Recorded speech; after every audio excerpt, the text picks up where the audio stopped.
Hello everybody, how you doing? Welcome back to TF Custom Shaving Brushes Workshop. I see Razor and Brett are already in the stream already, so welcome back guys.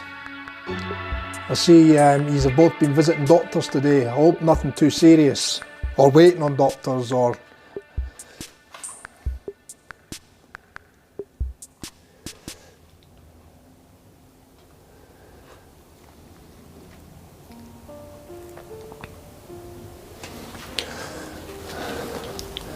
so a couple of things first, just before I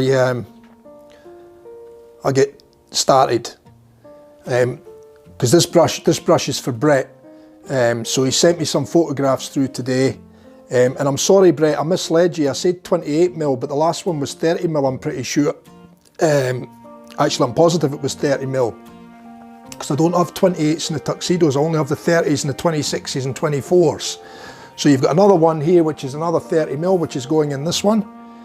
And as you can see there, well, you probably can't see it, but it's 30mm, it's a 30mm knot.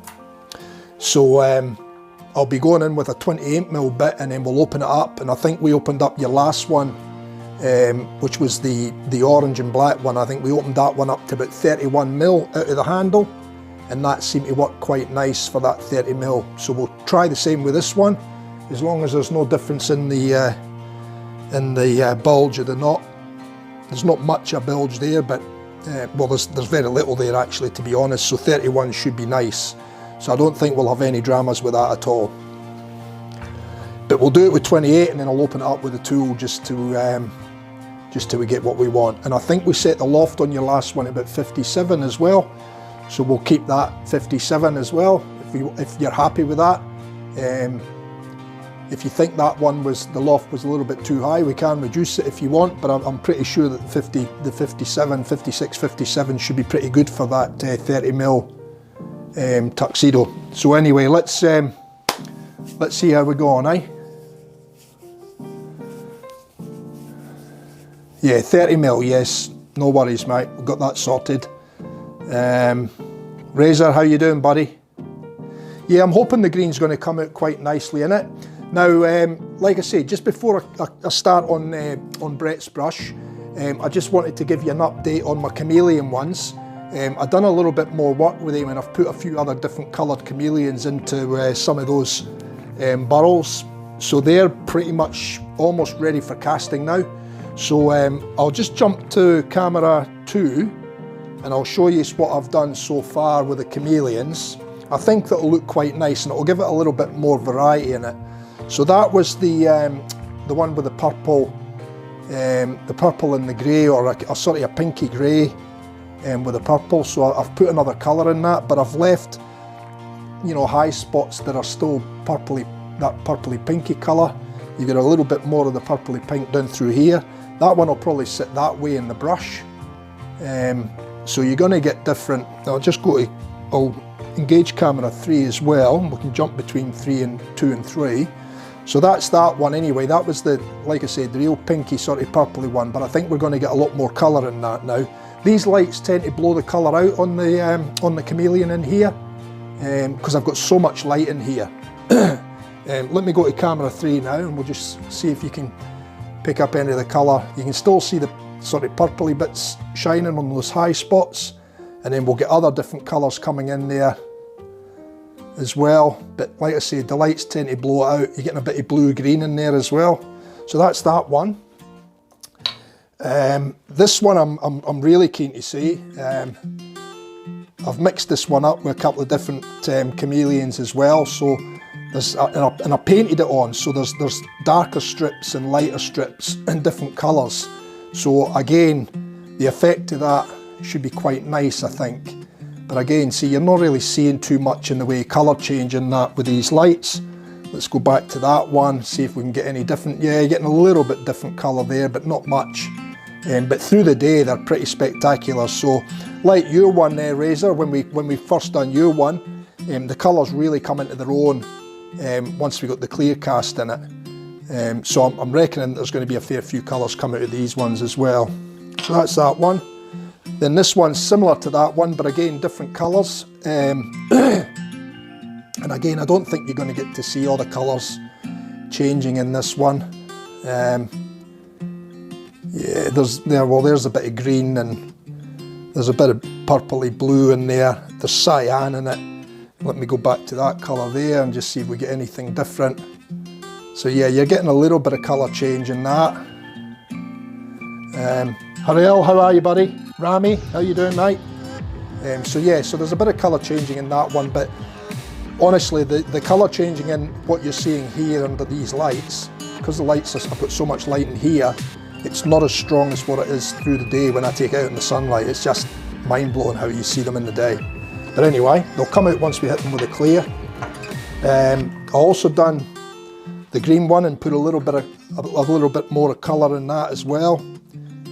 So there should be sort of grey and a bit of reddy coming out in that one as well as the green with the electric green on some of the high spots. So again, yeah, it should look quite nice. And if I go back to camera 2 for that one as well, just to get a different view on it, just to see if it shows any different colour. Yeah, it's not too much light here. It's getting too much reflectivity, I think, with the light, you know. But you can see there how that's going to look once it gets cast in the clear. So I think they're going to be quite spectacular. They are. Now, I've also done Euro 1 razor. So Euro 1 has now been done, and it's pretty much, I'll just take it out of this mould. I've had it sitting in this mould today. So it's pretty much ready to cast as well now. So I'll probably end up casting all these together. So that's Euro 1 there, mate. And you can see there's a fair bit of colour change in that. I've done a few different colours in it. So hopefully it'll like I said, hopefully it'll pop. And again, I've painted areas in with a little brush, just to try and get a different look. So I'm thinking it should be quite nice. Let me go to camera, the other camera there. Yeah, again, we're not, the lights are blowing it out. Well, you're getting, I'm seeing different colours in it here, but I think it's hard trying to catch it properly in the lights. You're not really seeing the colour change, but anyway, they should look quite nice, I reckon. So so pretty much that's your one there, mate. So that mould, she'll sit in that mould, she'll get stuck in that mould like that, and then we'll cast the rest of that in clear. We'll set the knot on the top, I reckon, and I'm going to try and see if I can put some pigment around the socket for the knot as well, so we don't get that glue look in there. We'll try and see if we can conceal that a little bit and just putting a bit of colour in there. So I'll probably use the chameleon pigments for that as well, and just paint them lightly onto the side of the knot and then glue it in, and we'll take it from there anyway. So hopefully I should have these all done in the coming days, and we should see some nice handles, because like I said, this one's in the clear and you can see there's more colour change in that quicker.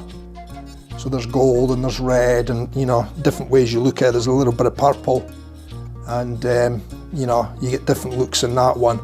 It's a bit of a rough blank, this one, so I'm going to make different moulds for these ones. I'm going to try and make silicone moulds for them, so hopefully we'll get a much cleaner looking blank out of the silicone. Okay, so anyway, without further ado, let's get cracking. We've got Brett's brush to turn tonight. Now Brett has sent me some photographs, so what I'll do is I'll throw up the photographs and just let you see what he sent me through, and I'm just going to try and get the handle to the best I can, and try and sort of replicate the shape straight off the top of the bat. So just let me throw up the first one that he sent me through. So if I throw up, I can't enlarge them on the computer at the moment, but you'll see it on the screen anyway. I'll pull it up on the screen. So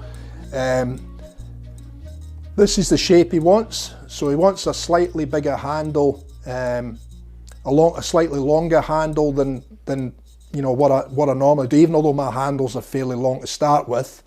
But I've put a couple of marks on this blank as to where I think everything needs to be, and the handle will end up being roughly about 80mm long. So that's about 10 plus longer, 10mm plus longer than what I normally make my handles. My handles are anywhere in the normally the 68 to, you know, to 70, 71 mark, but normally just below the 70. Normally about 68 is normal, up to 70, sometimes 71, 72, but normally I wouldn't go this long unless it was a designed handle that I was doing. I have done a few long designed handles. I've done what was it called? It was like a really deep blue with gold veins through it. I done it for the young fella Spence Shaves, and that was a long handle, and it had a white pearly top on the top that the knot was set in. That was a long handle. So this will be a long handle, but like I said, I'm comfortable with that. I've got a couple of marks already on the blank to where I think the details need to be. So that was one of the pictures he sent me. Then he sent me this one, so it gives me the other side of the brush and I can see the sort of shape. So the top section of that is very, very similar to the Paladin, the lotus shape on that top section, and in the bottom section is more or less the shape that I used to use in a lot of my brushes as well. And then there's a sort of stand up so that you can see what's going on with that one.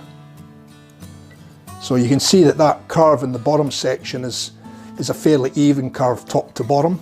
The bottom's probably slightly narrower on that handle, so we'll see how I go with material on this blank. And because we're putting a 30mm knot in it, these blanks normally start at around about 42 in the mould, but then they shrink a little bit when they're cast. So you know, it's probably going to be about 41, 41 and a half to start with. There's no defects in the blank other than a couple of little where I think I've had some mould release in the PVC pipes, but that should come out in the shaping anyway. And then the last one was that one, which is similar to the other ones anyway. Okay, so that's what we're going to replicate, or close to it. It'll be my take on that, but I should be able to get it fairly close. So yeah, so let's get started. So we'll go to camera 2, I think, and I'll just give this a little bit of a clean up. So we'll get started, guys, before we run away with too much more time.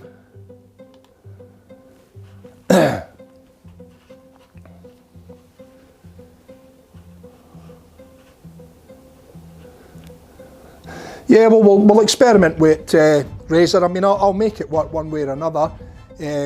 If you're not too keen on that and you do want to see the knot set in the clear, then I can do that as well. That's not a big deal, but you can just let me know, either through a message, an email or whatever. Just let me know what you want, mate, if you want anything different to what I'm saying, and then we can accommodate that, mate. That's no problems at all.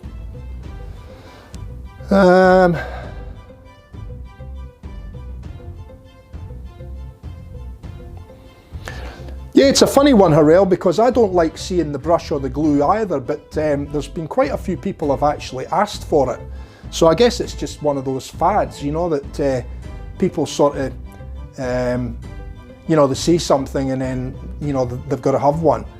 So I think it's maybe just a bit of fad, but it's not something that I particularly like to see.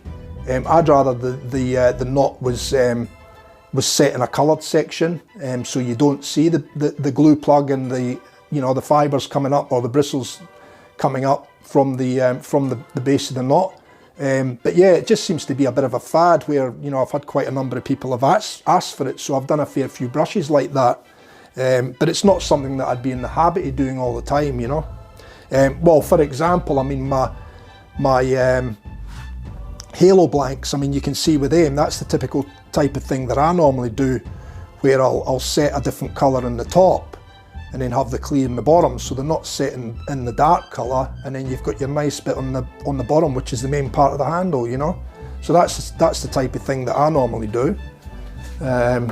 And you know, I've got those other two that I showed the other night as well, which, you know, they're sort of both done in the halo as well. They're done in the black. That one's done in the black, and this one's done in the rose gold. But again, they've both got the solid black tops on them. So that's how I would rather do them. But some people do like it, you know. And like I said, I've had a fair few people ask for it. So yeah, whatever floats your boat, mate. That's the thing, aye. People want it, you do it.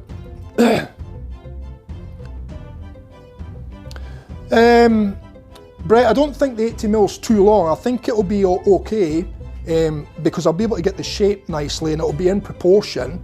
And it is a big knot coming at the top of the handle. So, you know, it should look okay, I think. Looking at the dimensions on that one that you sent me, if I just go back to that, if I go back to there, cut to there, you can see the handle there. If he's got that on that measurement scale properly, that handle's measuring from the very top of the handle to the bottom of the handle is measuring round about nearly 3.5, well actually, if he's got it right on the bottom, it's bang on 3.5 inches. Now 3.5 inches, if I look at 3.5 inches, 3.5 inches is actually about 90mm or thereabouts, right? So I've taken it back because I think that's a bit too long. So I've taken it back to 80, and then I've adjusted the proportion for the top section and the bottom section to what I think is going to look right. So yeah, so I think 80 will be okay. It will be a longer handle, but it's you know, it's 10+ millimeters longer than what I would normally make my larger handles, you know. So I don't think it'll be too bad, mate. You know, it'll be comfortable to hold. So yeah, I don't think it'll be too much of a drama, mate.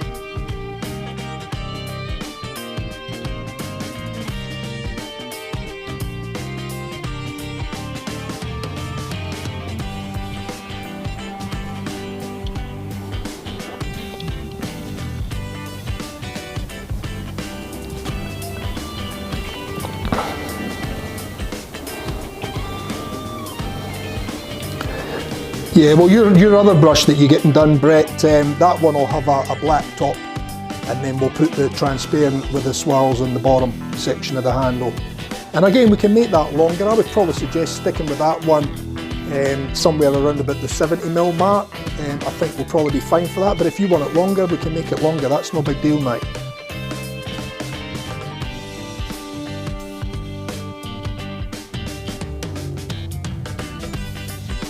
No worry, Razor, we'll sort that out, mate.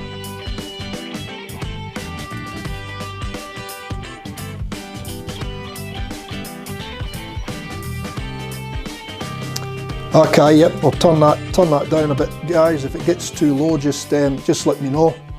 I've just turned that music down a couple of notches.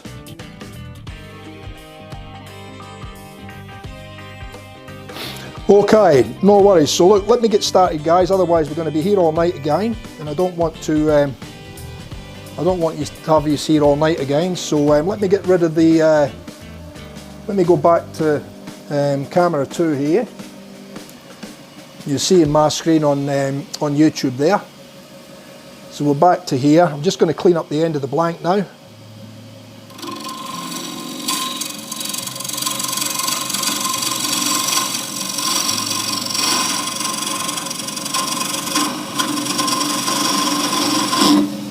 Now, one thing I will say, Brett, we won't have any excess material left off this handle. So for your little concept that you were talking about before and having a crack at making up a couple of razor stands, you won't get nothing off this blank, mate, because you're only going to have, I think I've got about 5mm or so in the chuck, and then there's probably only going to be about 5mm left on the actual waste part out of the chuck. So my blanks end up finishing up at about 90mm to sort of give me enough resin to grab it in the chuck, but to minimise waste. So the blanks end up being about 90mm, and like I said, because we're going to the longer handle, we're not going to have any excess off this. So, but I do have a couple of pieces there of the other green one, the green Was it the green malachite? No, I can't remember now. I think it was the green malachite we done for you, wasn't it? Can't remember now. I'll have to look back. But I do have some of that if that's of any use to you for your other one. All right, now. So like I said, I'm going to go in with a 28mm bit here. I could go in with a 32 probably for the 30mm knot. But I know the last one we done, we went in with a 28 and I took it out to 31. And you're obviously happy with that, so we'll probably stick with that. Grey Dog, how you doing, buddy? Good morning, mate. Good to have you back in the workshop.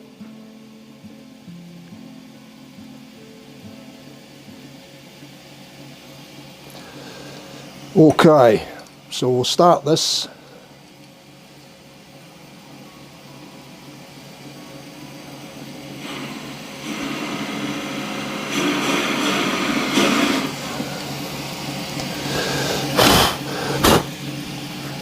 So set this on 0, get it started.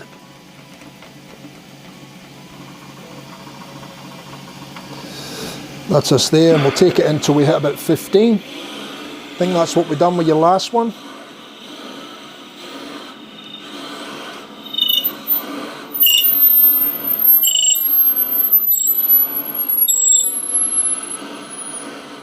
That's us at 10, 11, 12, 13.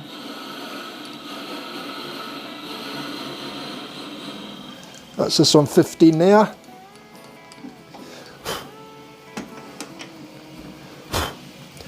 We'll just give that a blow out. Get rid of this.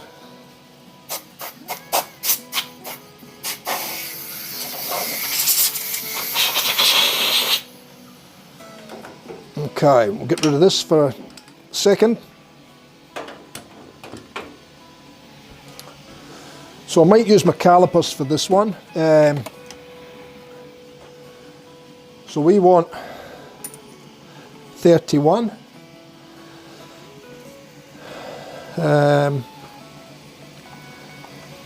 So we want 31, so if I just hold my calipers on the 100 mark and then draw them out to 31,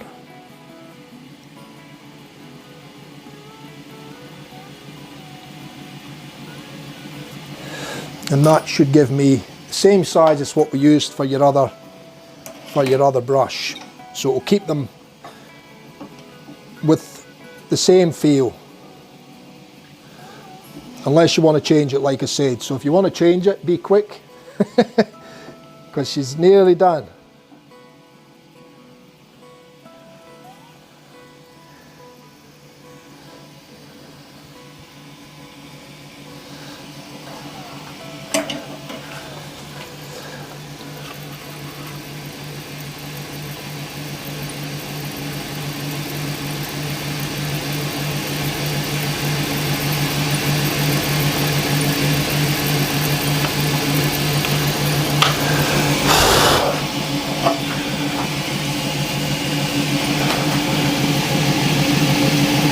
Lift it up just a touch,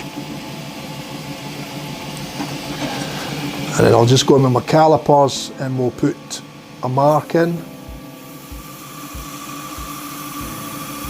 which will give me my 31. I can close him up now, get rid of that.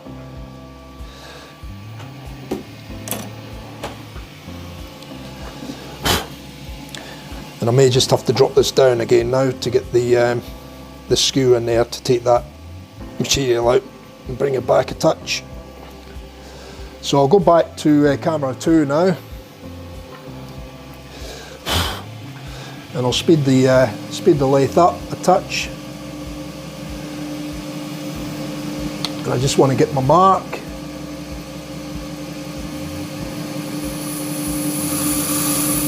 So we're actually taking quite a bit of material out here, so I'll check that now. Use my little steel rule this time. So we'll stop the lathe.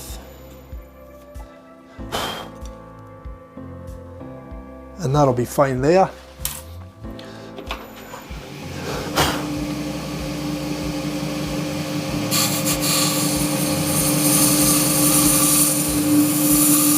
So that's me, so all I'm doing now is just going straight in there,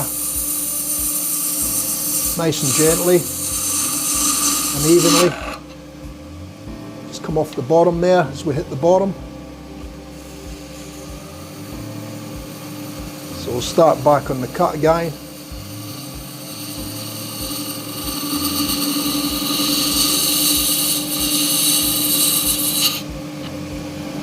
Just take that last little bit out. And that's it.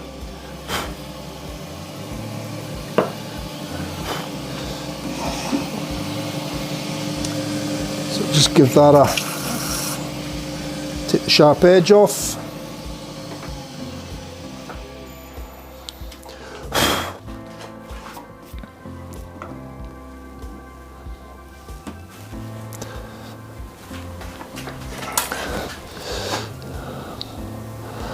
And that's us bang on 56, 57. So we're good as gold there. So that's the knot side of things done. Turn this all around again.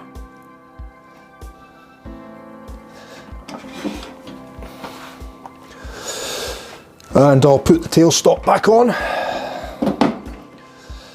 And we can get rid of the, now I'll change the forcing a bit over because we'll need the 25mm for the coin in the bottom at the end. So we'll just tighten that up and I'll take that out of the tailstock now. And we'll sit that there. Live centre. And I'll just leave that sit there for now because I'm just going to round over that top edge a little bit. Now I mean, we never know what's inside the blank until we actually turn the handle, start turning the shape. But how I've constructed this blank with the resin when I was pouring it was I concentrated on putting the darker green and the black from the bottom of the handle up until I got 2/3 of the way up. Then I started pouring more of a lighter electric-y green in there with another mix of green as well, and then less black. So I'm hoping that we'll get more black down the bottom, in the bottom 2/3 of the handle, and then once we get up the top we'll get more of that electric green in it, which will give the brush a nice effect, I reckon, rather than just all the same green and black in there. This should give you a couple of little highlight pops in the green colour, hopefully. So like I said, we never know until we actually turn the shape, but hopefully we'll get some of that colour. But it helps you to understand when I tell you what I've done in the casting, and then we see how it turns out, and it sort of comes together hopefully then. If it works, that is. So I'm just going to round over this top edge now.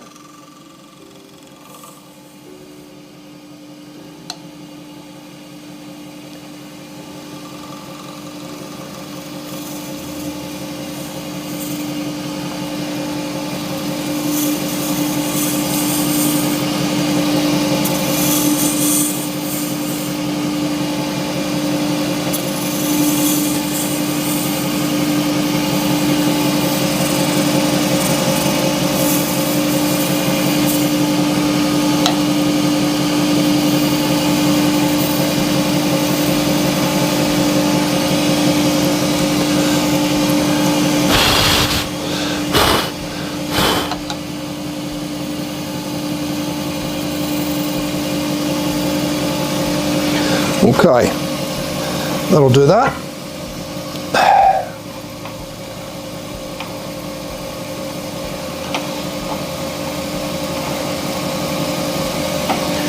And we'll bring the tailstock in now. Just extend it out a touch. Lock her off. Then we'll lock the tailstock in there for some support now. And we'll go back to camera 2. So I'm going to go in with the carbide now, and now this is polyester resin this time, not epoxy resin. So there will be a little bit of a difference in how this turns.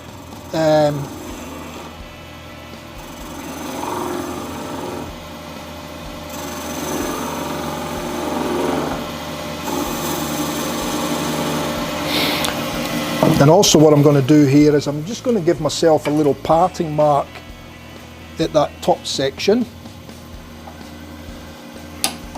So I've got my mark to work to. And I'm going to bring that down a little bit to where I had it before.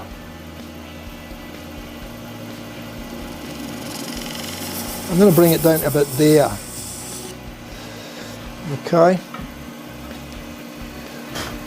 So that's just a mark to let me know. I've got to go in there with the shape, but that's a mark to let me know where I need to be.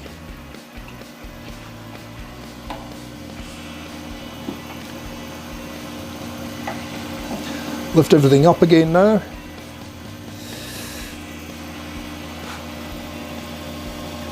And I'm going to go in there. Like that.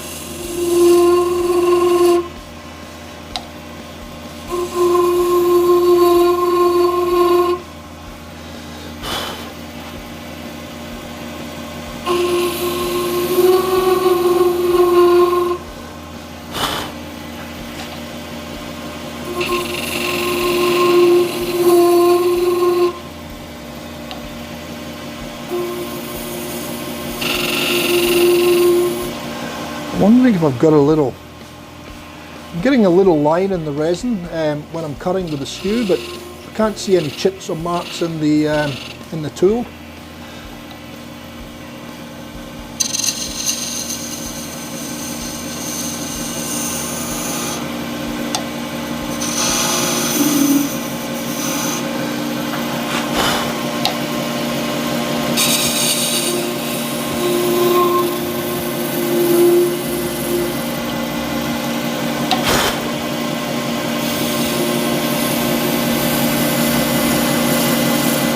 So what I'm doing now is I'm just forming that round part of the bottom of the top section of the handle,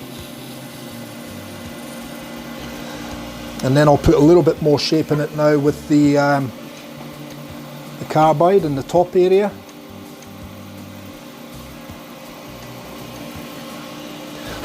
It's just the carbide is quite a large colour, as you can see there. So you can only get into a certain curvature in the handle, in the shape of the handle. And then if I can't get in with that, I've got to use, say a spindle gouge or something like that, you know.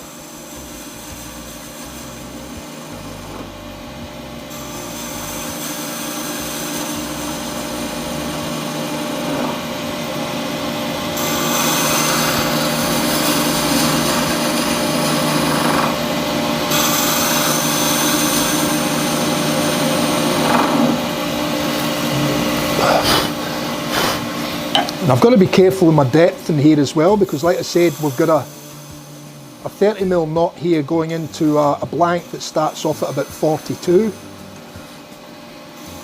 And we've got an opening there of about 31. So you've just got to be careful with your depths when you're putting the shape in as to how far you go.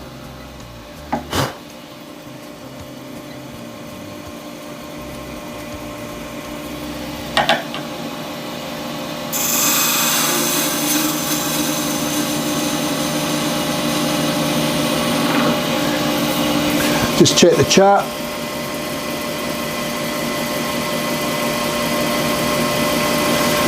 Yeah, these are all going all right in there. That's good.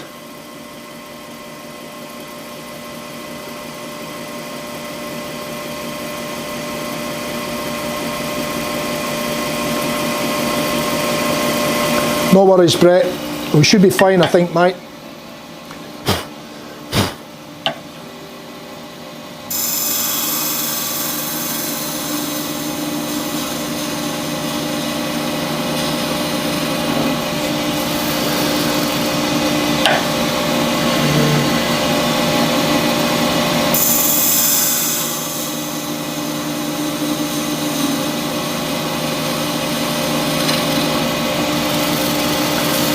So I'm sneaking up on that bottom curve now.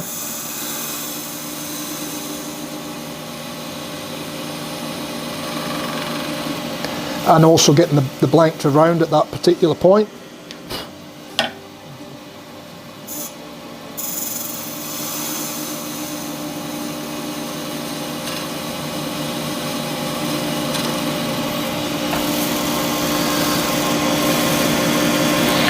So you can see the shape, probably starting to take shape in that one there now. I'll just clear this, clear all these shavings away.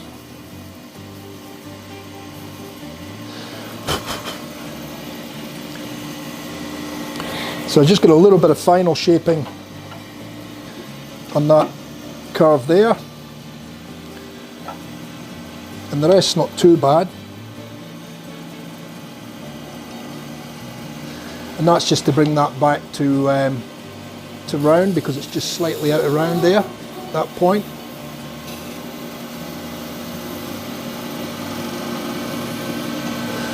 We've almost got it there.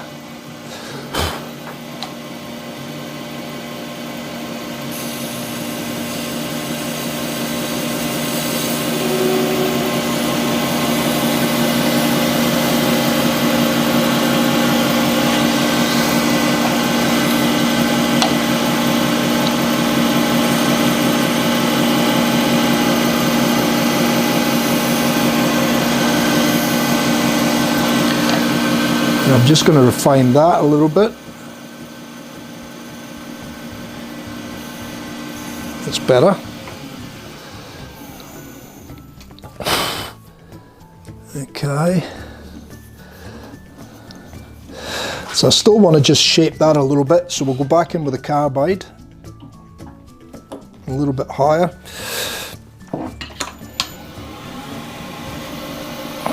That one can go in there. So just very gently.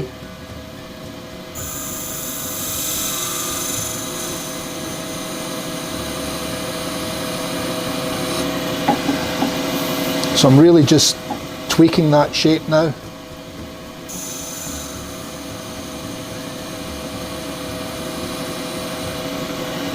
And trying to take out any tooling marks to minimise the amount of sanding. Well, we're still going to go through the sanding, but just makes it easier.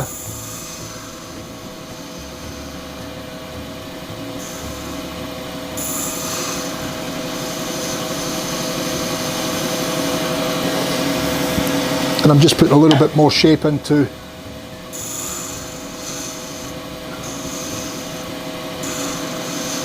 that section there.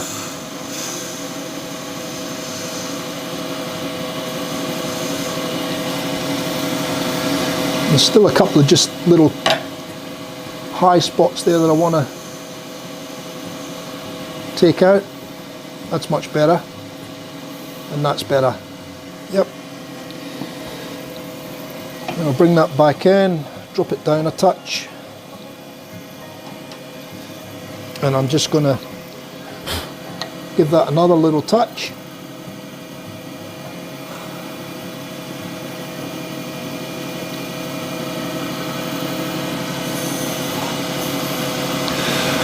Okay.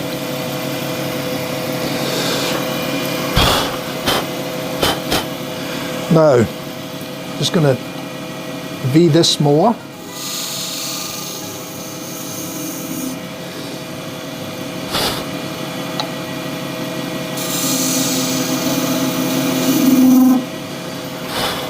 And just tidy up the bottom there.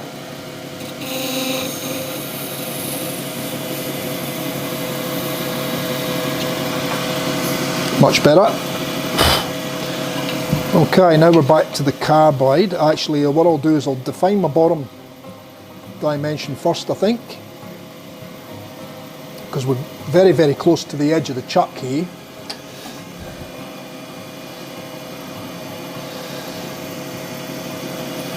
So I'm going to go in and just define that with the parting tool. I might have to bring that out just a touch. So as you can see, I'm very, very close to the face of the chuck. But that's going to be our bottom section there. Just need to move the tool rest over a touch. And I'll just open that up a little bit on the waist, so we're going to have very little waste left in this one because of the longer handle.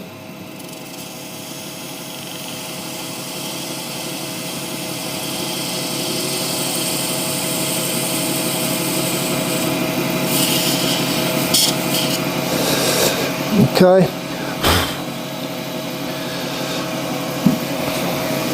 I'll get rid of all this because it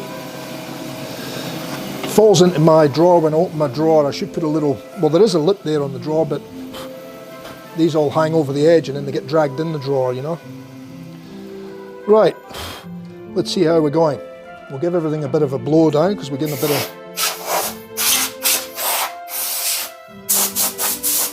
sorry about blowing into the cameras and everything else, but I forgot my coffee was here too. Better have a drink of my coffee before it gets cold.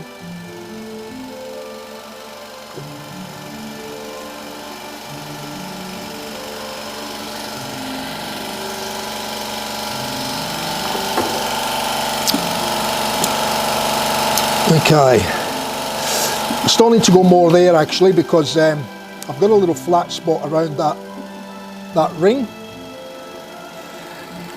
So that gives me a little bit more to shape in there.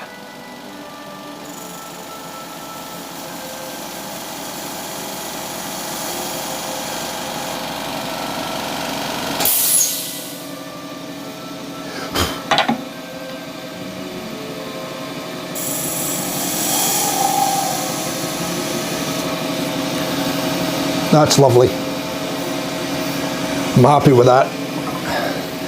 And I'll just hit that top edge again just with the skew just to finish that little detail off there. And we should be good.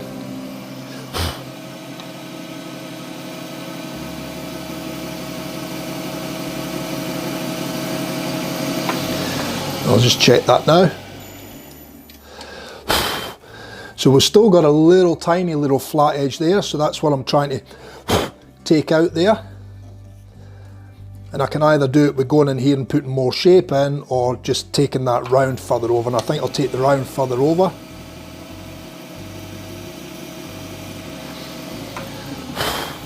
Till we get that right, nearly there.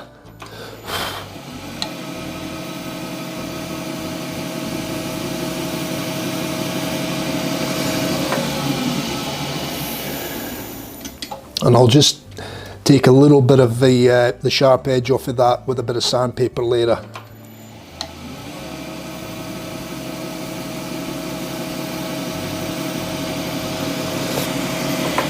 And I think that should be, there's a little, still a little tiny bit there, but that, that'll come out once we sand. Okay. So we'll get onto the bottom section shaping now. So you can see that top shot, and you can see we've sort of got that Palladian lotus type shape there now. If I go back to that shot, now that doesn't really show you too much there yet. But if I pull up the picture that we had there before, let me get that on camera 4. So there's the shape, so you can see that lotus shape up on the top section of the handle there. So we've got the rounded top over. In actual fact, if I pull that away, you'll see what I'm talking about. Oh. And I sit the knot in there. Put that back on.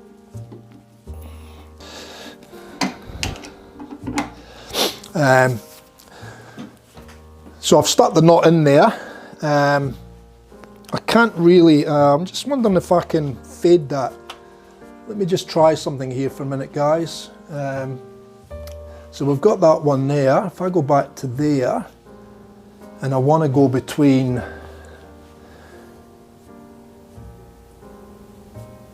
three and four, I'm just going to try something here, guys. So now I go back to there.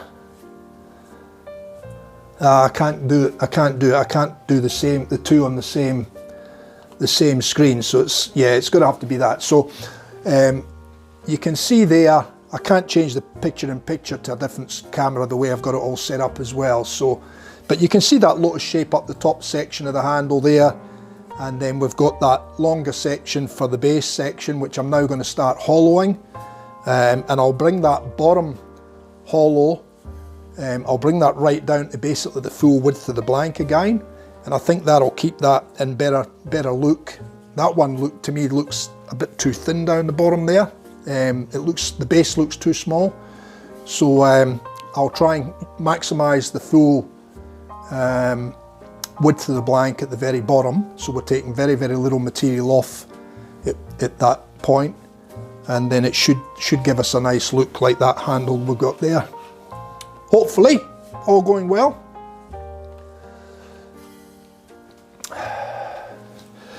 So we'll go back to camera 3.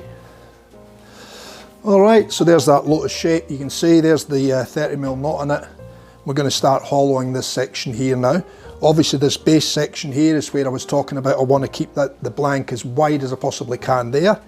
It is wide here, but that's the same as that other brush that's there anyway. So this point, and this point will all be very close in size. But we'll get a nice shape in here to hollow that out. Alright, so we'll take the knot out and we'll bring the tailstock back in. And then we'll start shaping that lower section now. We'll lock that in. Tool rest set up. And what I'm going to do, if I can do it, I'm going to try and just put my little round in that bottom section there without touching the chuck. If I touch the edge of it, that's fine. I've got no problems with that, as long as I don't crash into the chuck.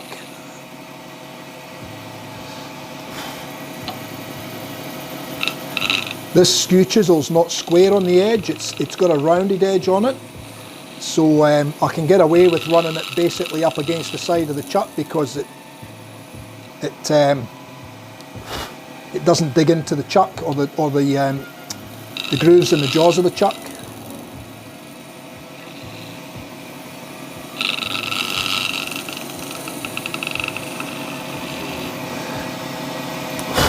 Now I know Brett doesn't like a big round in the bottom of the handle, so I'm not going to round this too much. I'm just going to give it a little bit of a round on the bottom, and then we'll bring the rest of the handle down to meet that.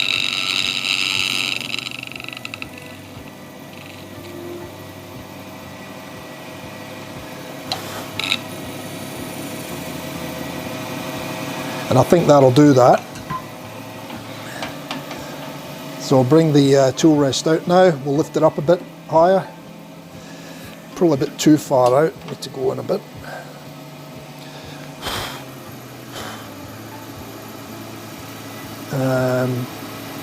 Go back to there.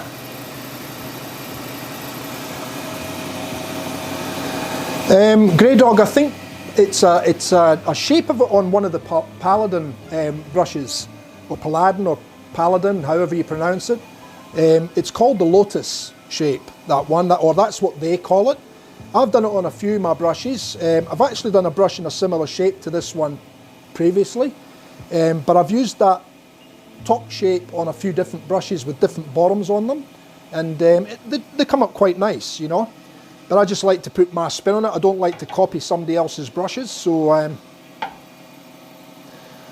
mean, even this one, to the pictures that Brett sent me, it will be slightly different. It's not going to be exactly the same. Similar shape. Proportions might be a little bit different. I mean, these proportions will be to what I think look right.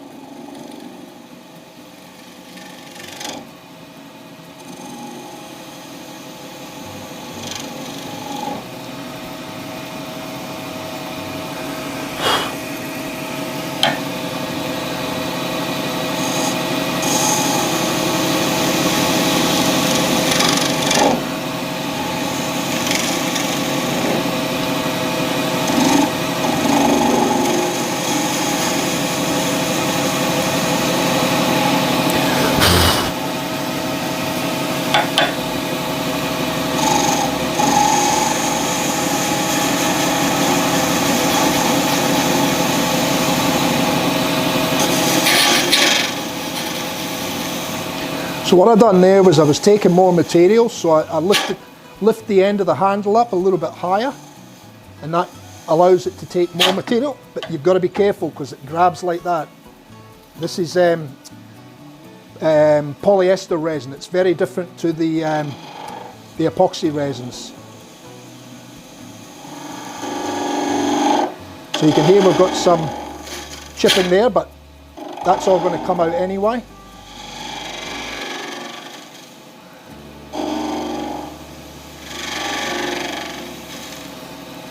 And that's what can happen with polyester.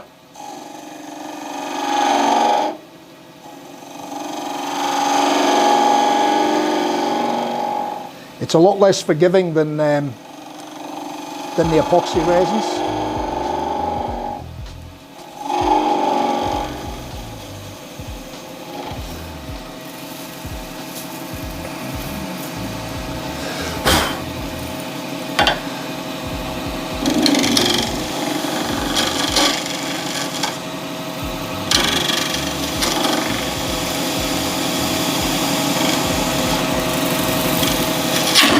Whoa, I think we've done that handle.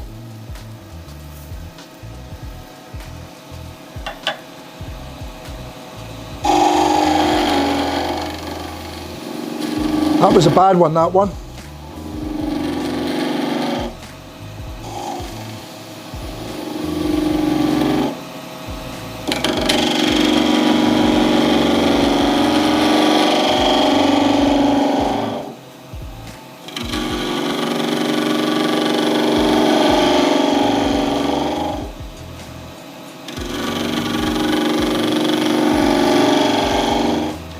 I think we're still okay at this point, but we certainly wouldn't want any more like that.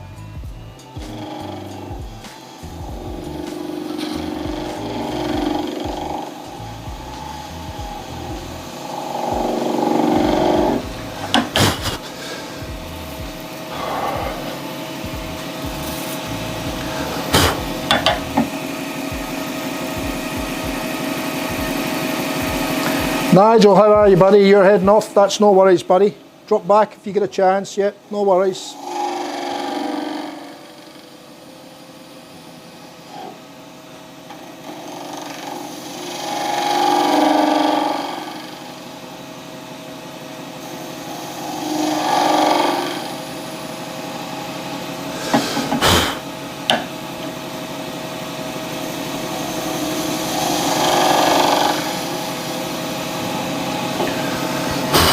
So there's still a couple of little chips in here that I can hear chipping away as I'm cutting. And we still want to go in more there, but like I said, I don't want any more catches now, because if we catch now, we'll end up wrecking the handle. So we're at the point where we need to be really careful here now.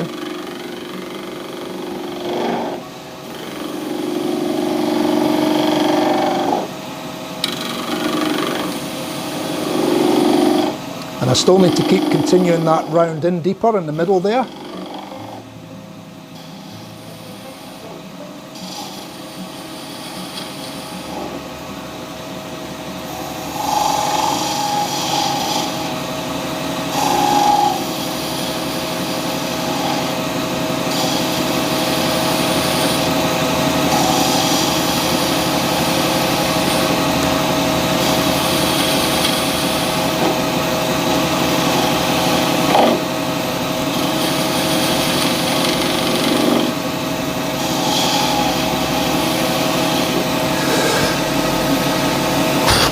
So we'll have a look at that. There's probably one or two just tiny little chips that we need to get out, especially down the bottom here, but they'll come out. We're still not at our final shape yet. So we are getting there. Yeah, there's a couple of chips here, but they'll come out. They'll come out, and they're below our widest point, well, they're above our widest point as well, so we'll be good there. But we just need to be very careful now.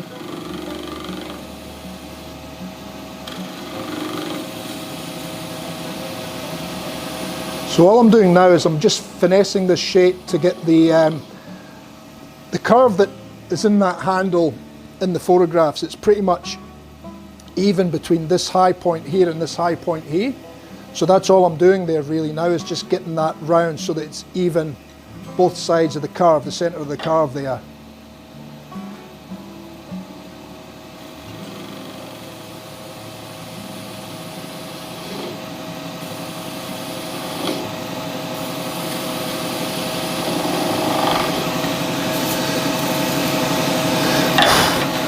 So still need to take more out of there yet.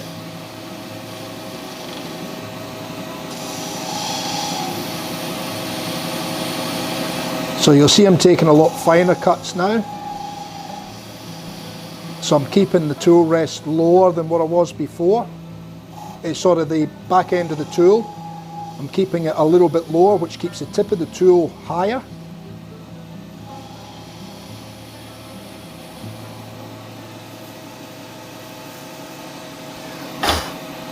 We've got a bump in here that we need to take out now.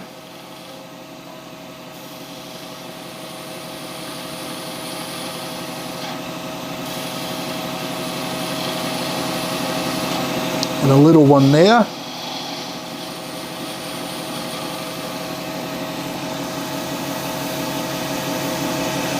And a little one there.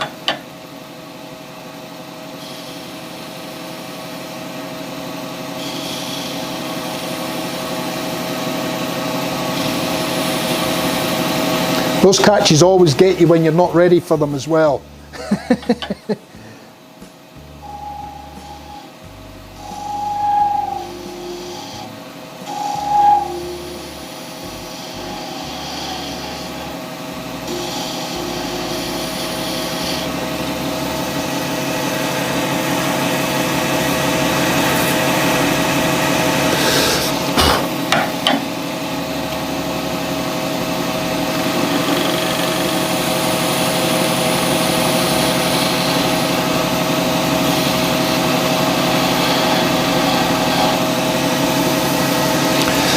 Okay, let's have another look. Get rid of some of these streamers.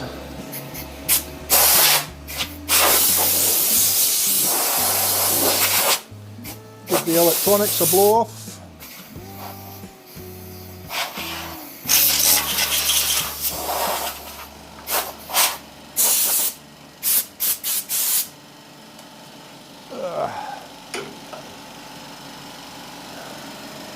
Chill myself out, have a drink of coffee.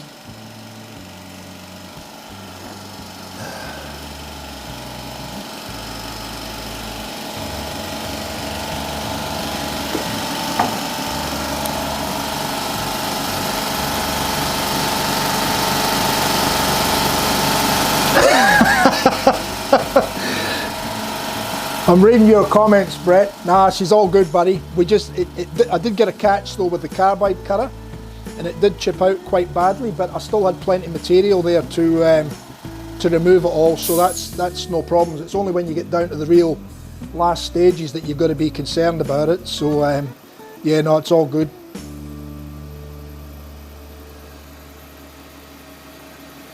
What's happening with Nigel? Oh, bugger. His old man's passed away.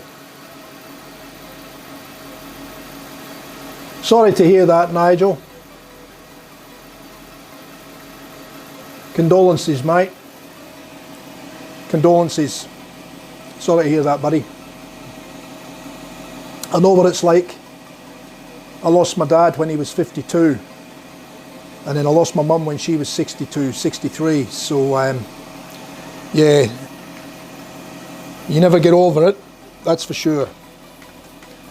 You learn to live with it. And time heals a bit, but you never forget your parents' side. An important part of your life, mate.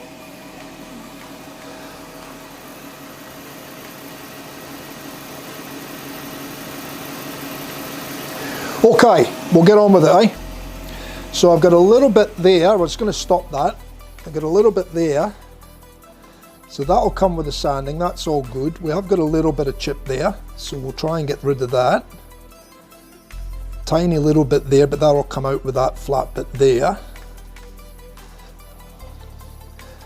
Top's all good, a little bit there. I'm hoping we can get that out.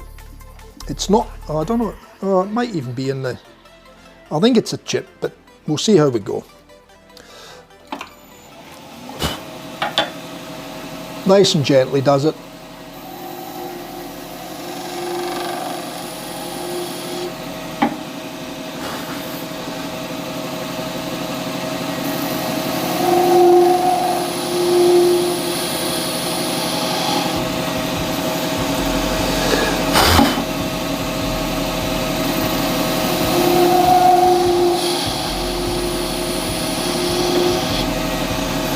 See, so they don't always go to plan, do they?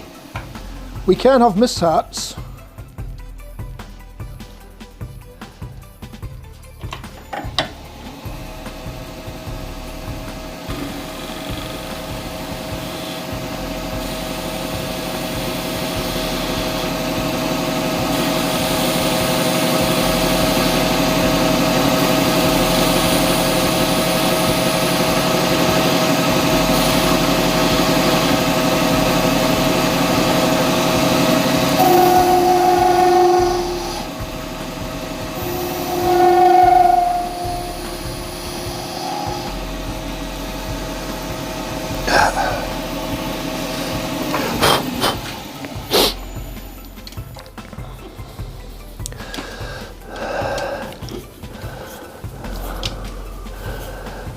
Okay, that's good, that's all gone now.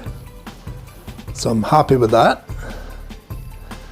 And we've got just a little flat spot there and a couple of tool marks in the middle there, so we'll get rid of them.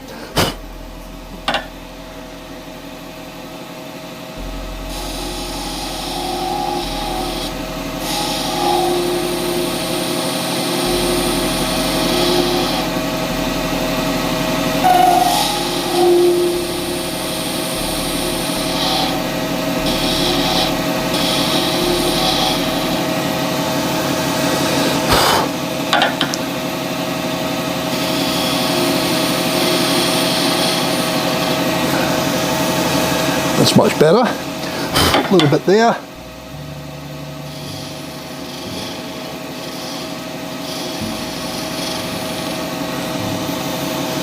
That's much better. And I'll just bring in the tool rest and we'll just round off the last of that little base there.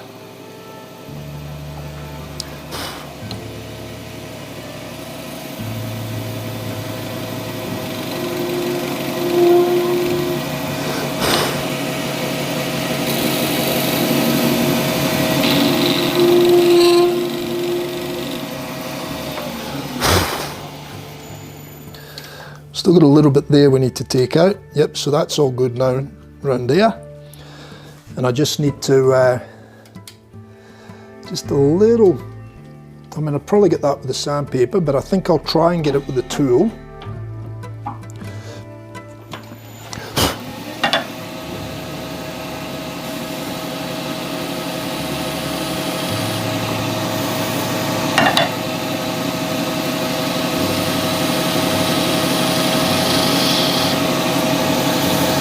That's better. Excuse me. That's better.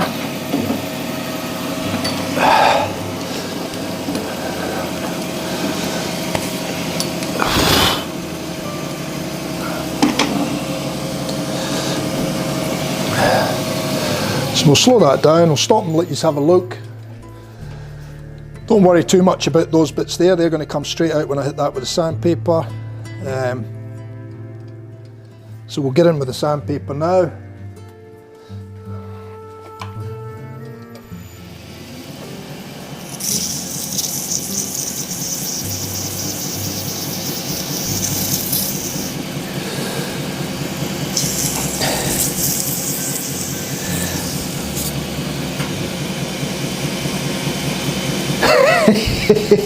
Yeah, you're good, mate. You can drive again. Just drive safely.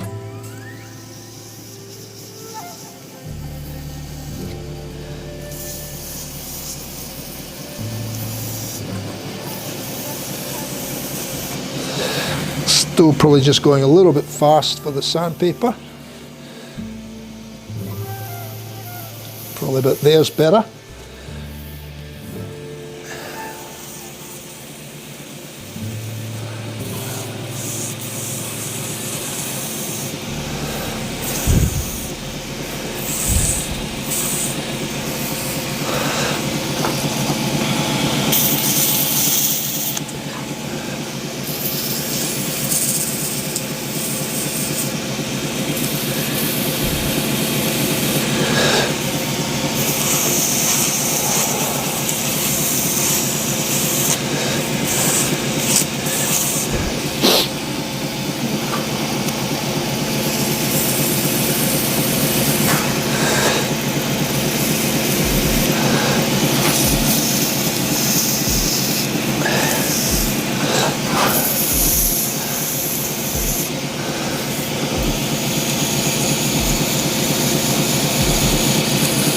Now I'm going to keep those details as sharp as I can keep them for now, and then when I get into the finer grits, that's when I'll just smoothen the edges off so that the details do give a certain amount of grip in the handle, but as long as they're smoothed over with the fine grit, that'll be good. That'll give it a nice feel in the hand. You'll feel the sharp, well, not the sharpness, but you'll feel. You'll get the grip of the details in the hand, but they won't be too sharp to the feel on the hand. That's what I'm trying to say.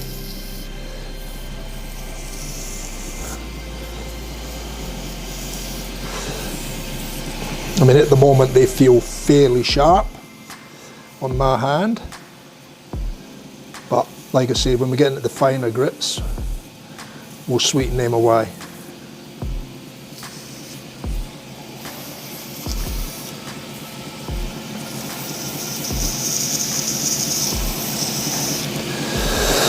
Okay, so that's the first one. Actually, might just give it a little bit of a touch up my hand as well while we're here. It'll make it easier down the track.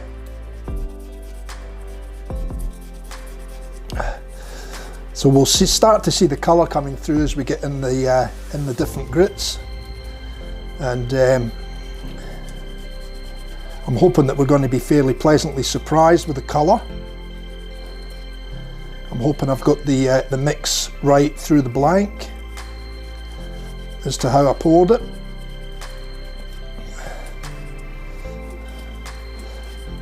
And look, sometimes you know. Sometimes you think you've got it right, the way you pour it, you think, oh yeah, that's what I'm going to achieve, that's fine.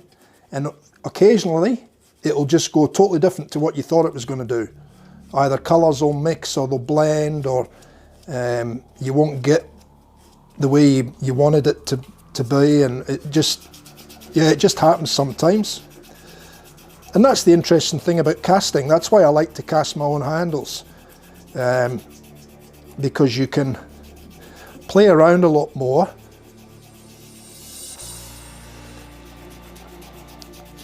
and try new things and different things.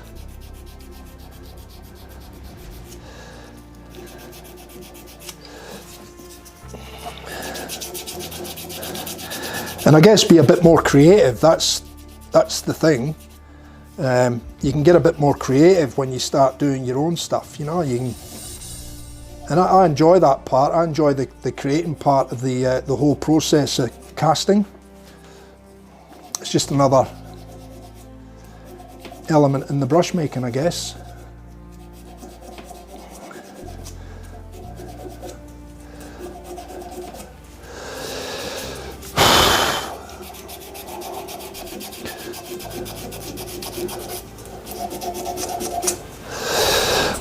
So I'm only just giving this a little bit of a hand sand with this grit, because it just makes it a little bit easier for the other grits down the track.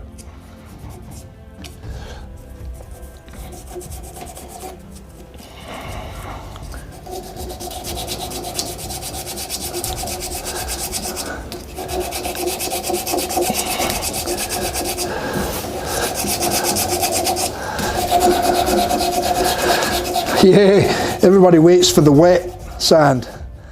That's when you get to see it pop.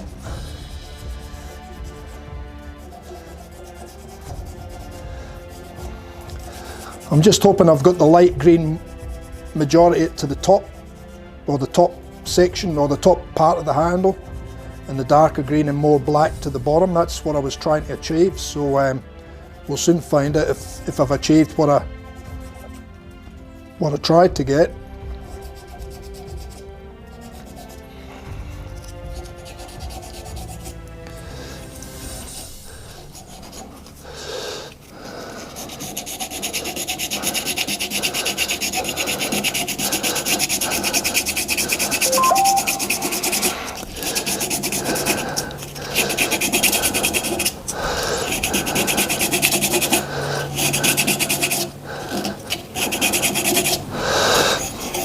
I think that'll do that for now with that grit. We'll get on to the next one. That can go in the bin.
Sanding, sanding, sanding.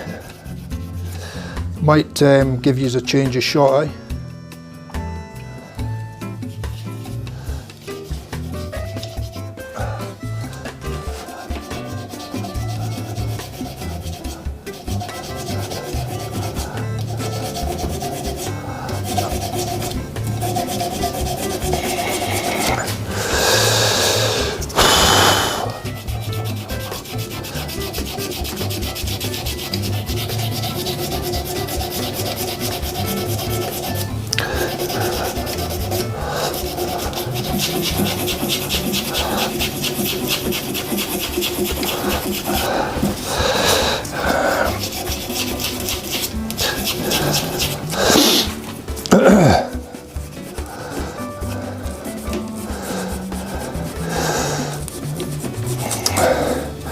And Melbourne Metropolitan CBD is shut down now again, eh?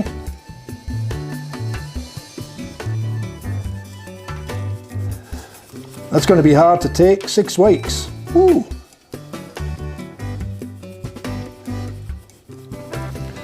A lot of people are going to be hurt with that one.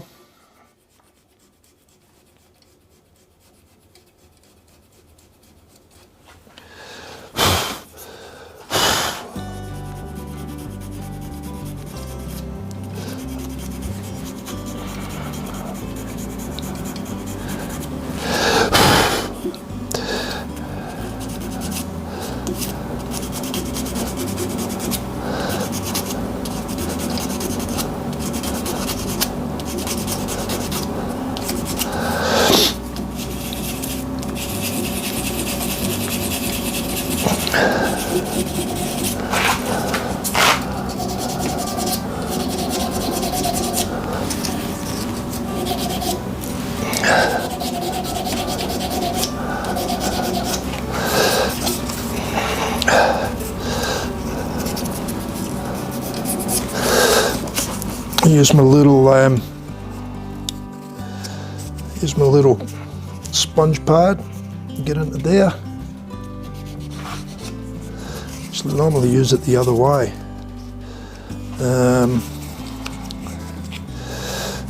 Yeah, it needs to go that way. That's got it.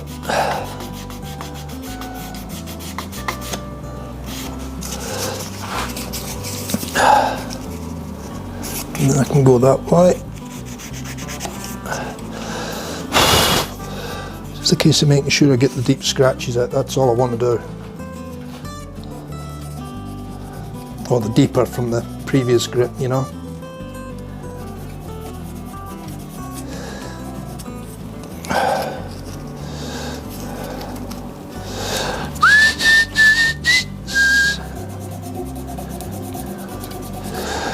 Rami, when I take it through with the sandpapers up to about 600 grit, and then I generally what I do from there is I go up to a wet 1000 grit, and then I spend a bit of time with that one, and then I go on to the micro mesh pads, which takes it up to 12,000 grit.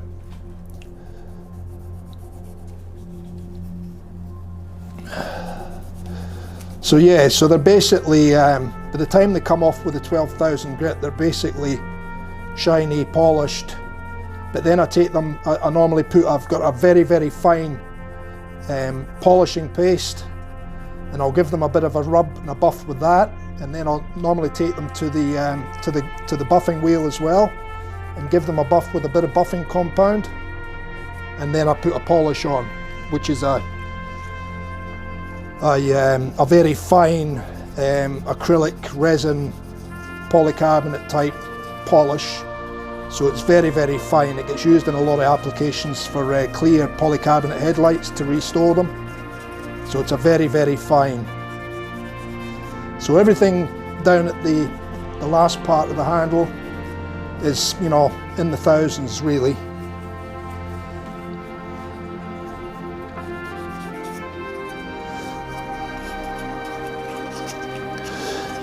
I am thinking of changing and going higher in my wet grits and adding a couple more in. So instead of going from the 600 on the sandpapers to the 1000 grit, I'm going to add a couple of other wet sands in there, and then I might even go above 1000 grit with the wet sand, and then I'm going to see how that goes. And then I'll make changes and adjustments accordingly.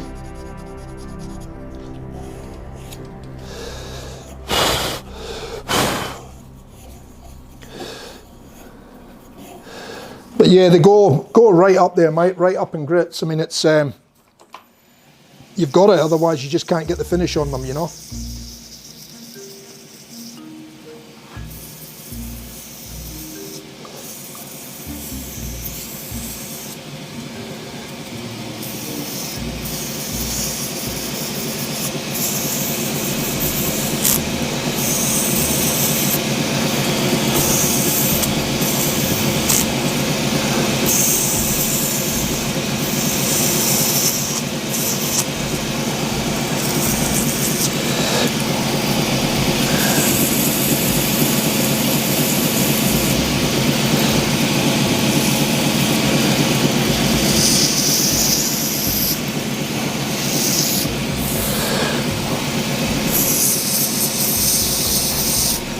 Yes, mate, the burrow gets treated exactly the same way. It depends if the burrow's stabilised. So most of the stuff I'm doing now is stabilised. So the stabilising, you can wet that and you can sand it and polish it and buff it just the same as you can the acrylic when it's been properly stabilised.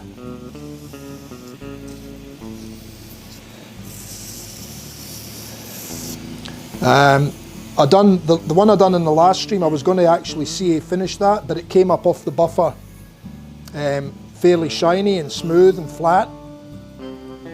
So I decided not to put CA on it and left it with the just with the polish and the buff on it.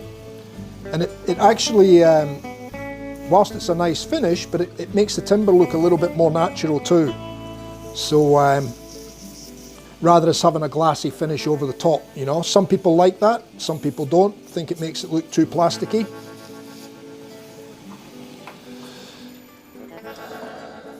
So again, it's one of those things, each to their own, you know.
Okay, keep going.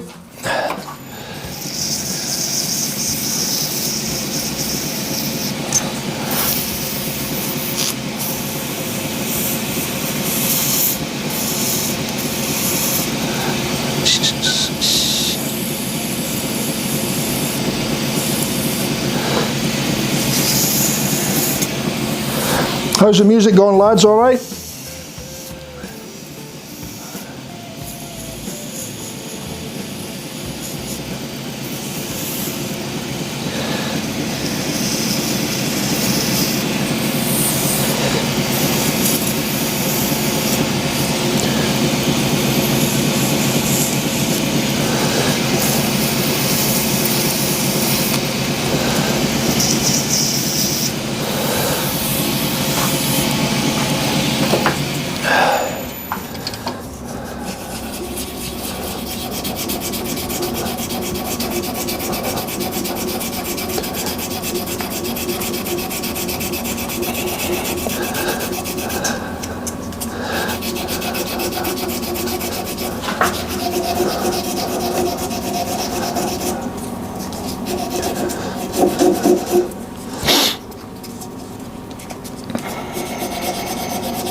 I'm not too fussy about the very bottom of the handle at this point in time, because we can still work on that once the brush gets turned around, so I'm not overly concerned too much about that, but I'll do as much as I can while we're in this orientation, and then once we turn it round I can finalise it properly.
I'll do that one.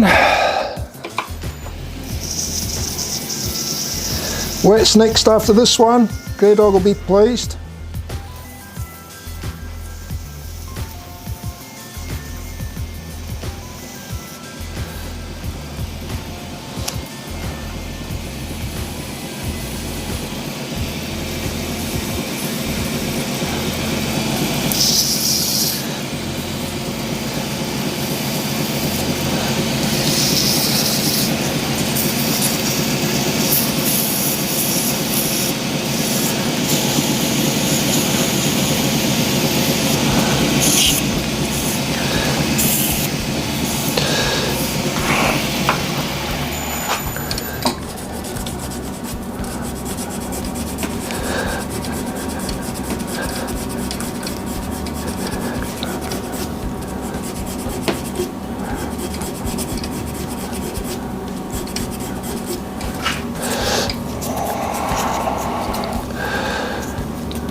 Yeah, we're getting there, mate. We're just on the last grit on the initial sandpapers up to 600, and then I'm going to hit it with the wet sandpaper shortly, 1000 grit.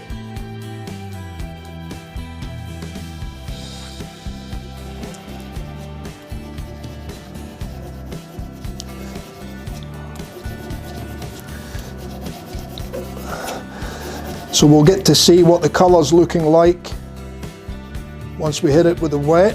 That's what Grey Dog's waiting on, and Resin will be waiting on the colour popping out.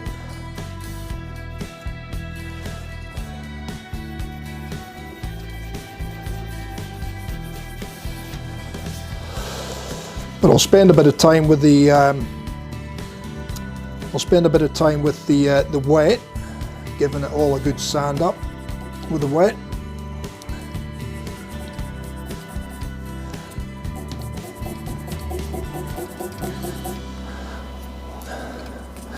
And that'll give us an opportunity to see if I got how close I got to my colour and colour mix that I wanted to get, with, you know, more green, darker green and black to the bottom, working its way up to about 2/3, and then the top becoming more green and a little bit more of the electric green in there, or the, you know, more metallic-y type green anyway.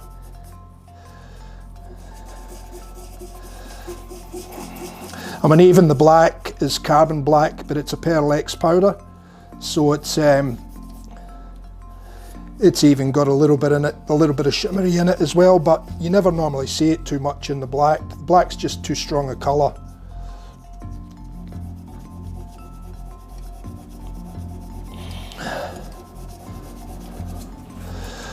It's normally black, you know.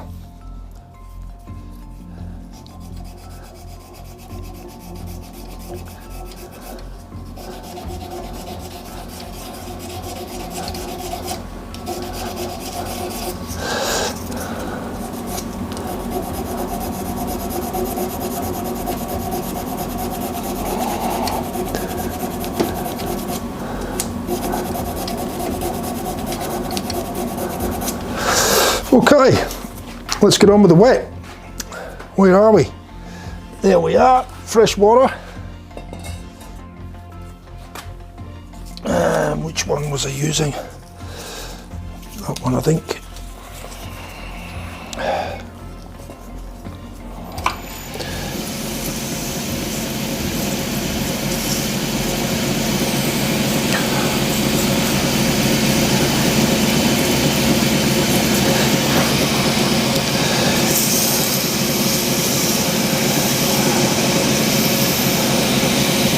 I should take you to the top shop for that one now, eh? Let you see the colour come out. Maybe just slow that down a tad.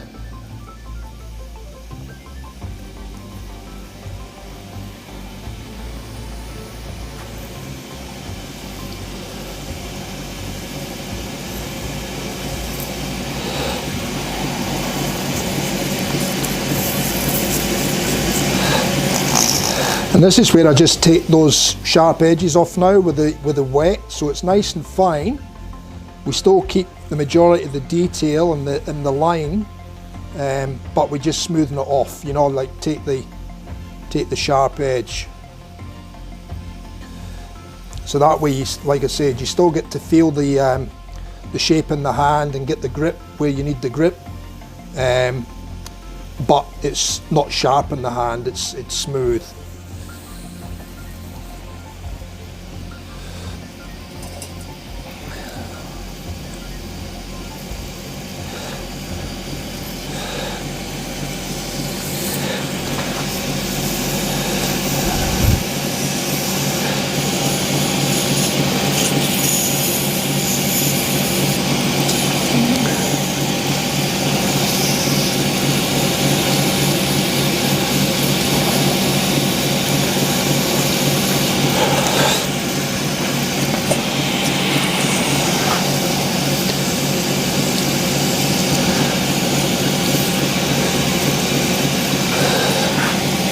So I've taken the edge off all those detailed areas now.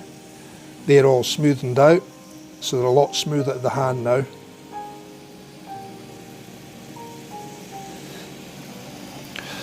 Now I'm going to continue on with a bit more sanding of this with the wet. Hopefully you can see the colour there. I think I've achieved what I wanted to achieve. As I said before, I wanted more of the dark green and the black to the bottom, working up about 2/3 of the way up the blank, and then I wanted a lighter green with very little black up top, and I think I've achieved it. So another successful casting, I guess.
So let me just, I mean, I've still got to go through the, I'll keep going because I've got to get the pads, I've got to get through the pads now as well. I was going to stop and let you have a look, but I'll keep going because I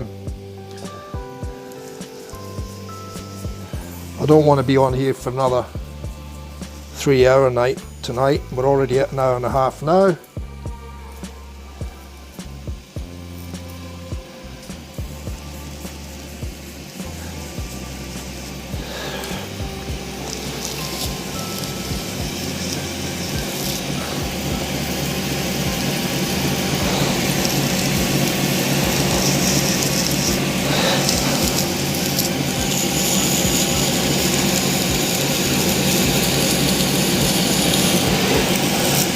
We'll get this thing shining with these pads, and then we can hit it with a buffer, and then I'll put some polish and stuff on it, and we've still got to put the coin in the bottom and finish the bottom off, so there's a bit to be done yet. I don't exactly go fly out on them when I'm doing the streams either, because I stop and chat and, you know, check the live. So I mean, I can get through them quicker, but the live tends to slow it down a fair bit. But I don't mind, because it's, you know, I enjoy doing it. Oh.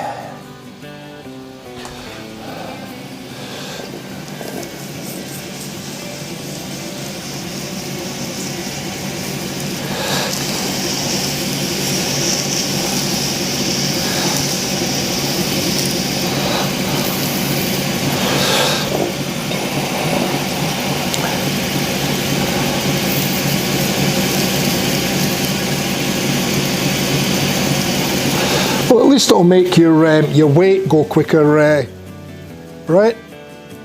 Seeing your brush being made whilst you wait. Pass the time a bit quicker for you, hopefully.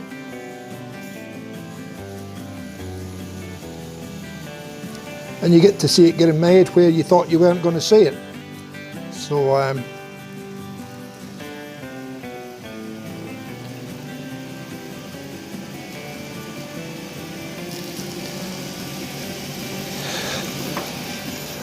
I'll stop that now, and I'll just give it a little bit of a hand rub with the script.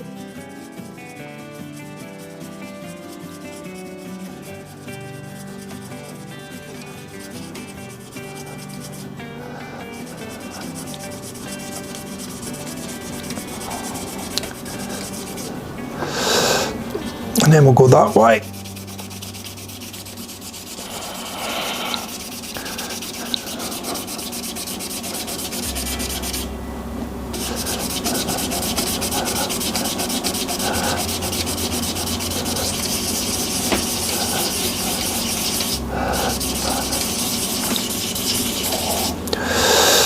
And then we'll get into the detail there. Might turn it on for that.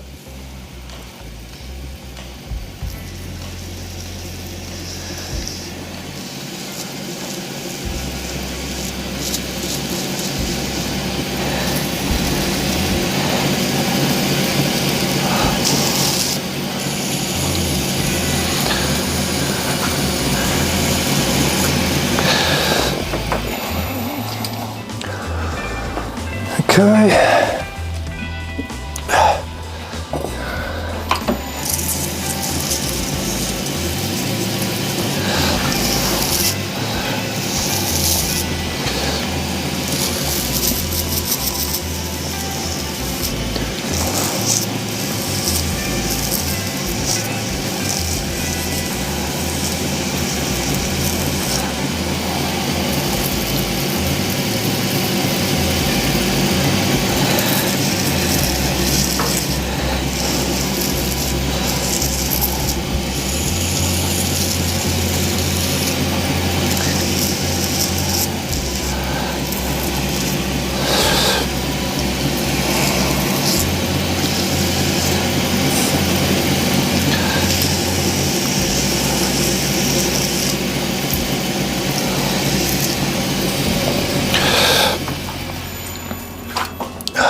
Okay.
You were starting to see more of the colour now properly, now that we're getting into a bit further in the groots.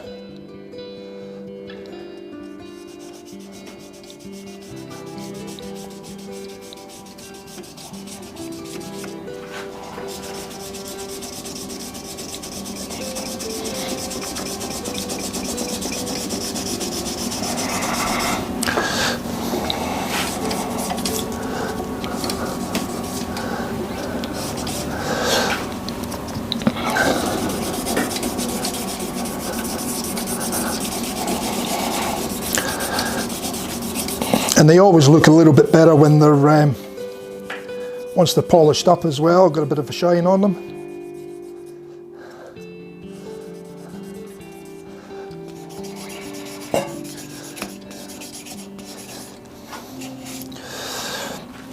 Okay.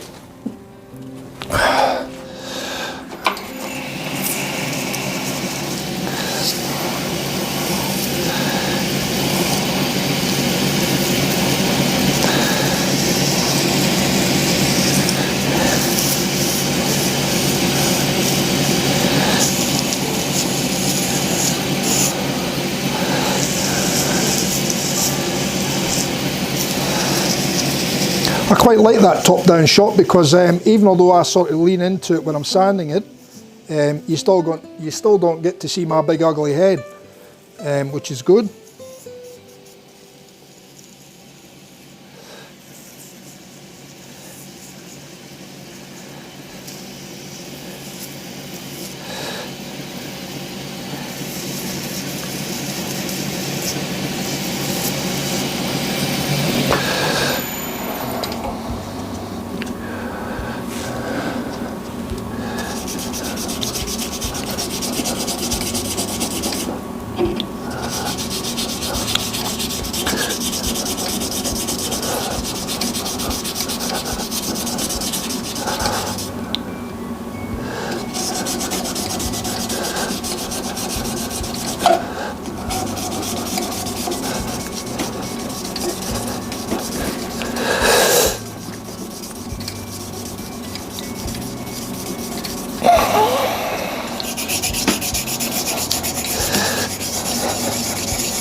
Okay.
One minute to go now, lads.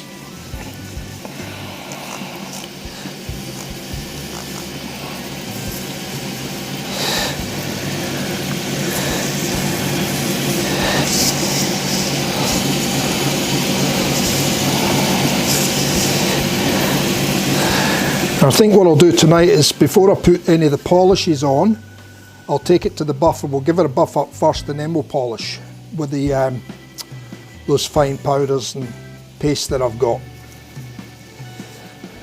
I think that's probably a better way to go because they'll be finer probably than what the buff's doing.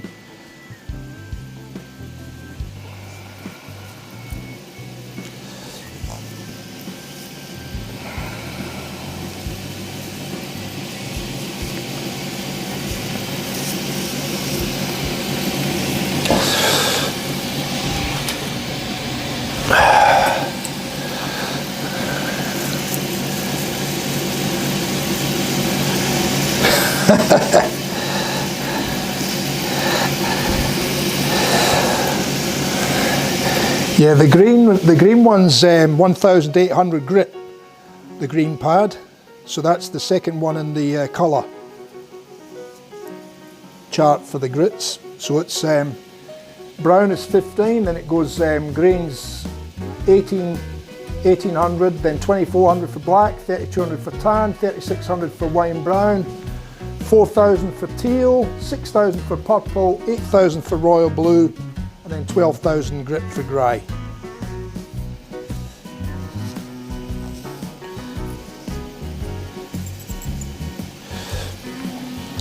When you get down to these last ones, I mean, they're not, well, I mean, they're still a braiding, because you get the grey forming on them and on the handle, but it's so fine you can't really feel it. It's just sliding on the water, really. And if you don't have the water there, they actually stick to the blank because of the heat generating, because they're so fine, and you just burn the pad off.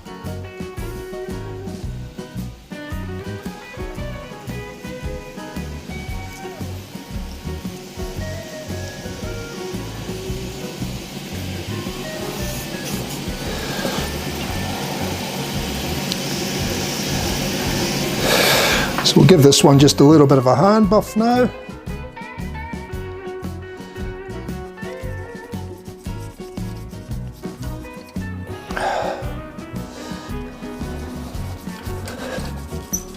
Yeah, these pads are reusable, mate, but I was saying these ones weren't that old. I went and bought 3 new sets, well actually 4 new sets, one set that I can cut up into smaller ones, which form long strips, and then I bought 3 sets of these little square ones. The other ones are Chinese manufacture, so they're not very good, mate. The quality on them is rubbish. These ones are, I don't know where these ones are made, but I don't think it's China, and they're a lot more expensive. But I bought three new sets, and this is the first of the new sets. So I've used these on the last few handles, but the pads are already starting to fall apart. You can see the abrasive materials falling off them. So I think he's had a bad batch of glue or something on his pads.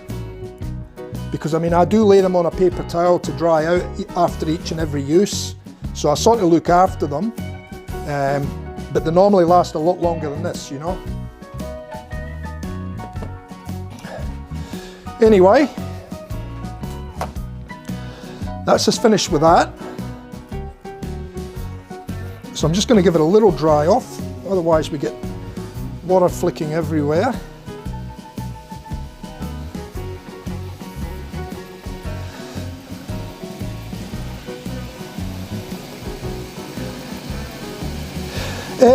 Most sort of wood turning places have them. Places like Carbotech, if you've got a Carbotech down your neck of the woods, Carbotech will stock them. Any sort of wood turning supplies place would normally have them. You can order them online. There's a company up here in Queensland called the Sandpaper Man, and he has them on his website. You've just got to look for soft touch pads or micromesh pads. And he sends all over the place, so you can order directly from him if you can't find them anywhere else. Right, okay, so we've got that far now. I'm happy with that, so I'm going to take that out of the chuck and we're going to turn it round.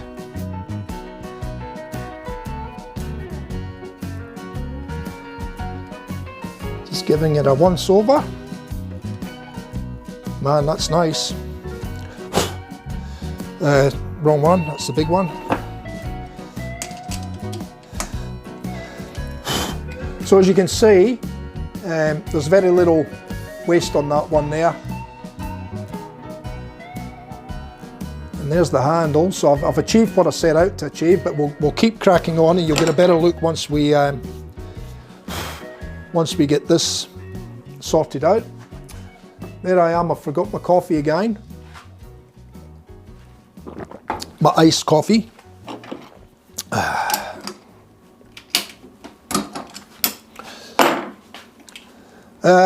What's happening with the music, guys? Is the music still playing?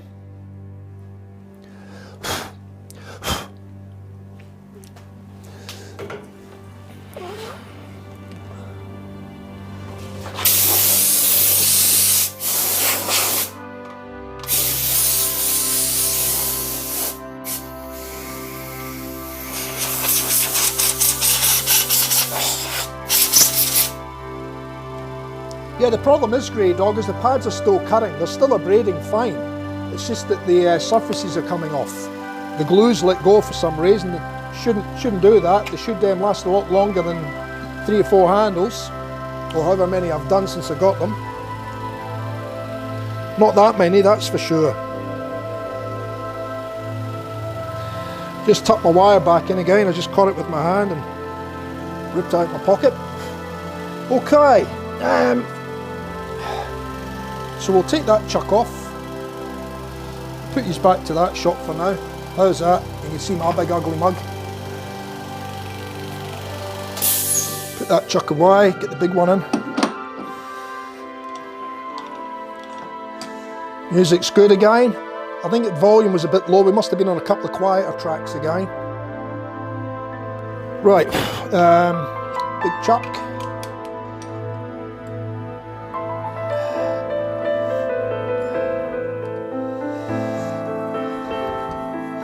That's pretty good.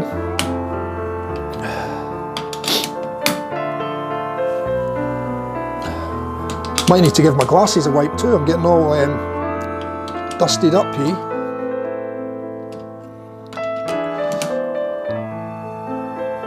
And that'll do me there, I think.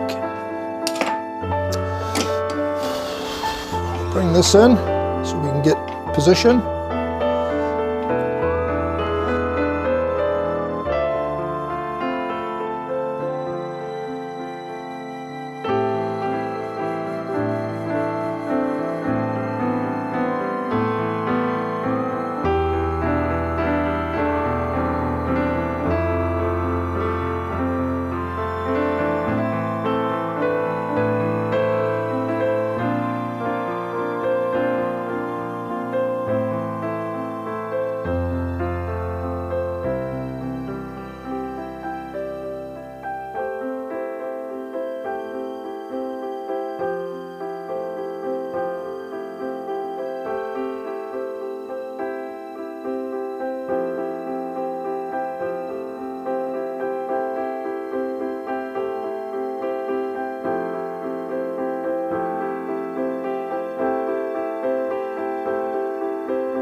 How's that then? The batteries have run out, guys. Thanks for the reminder. Music's probably a little bit loud there too.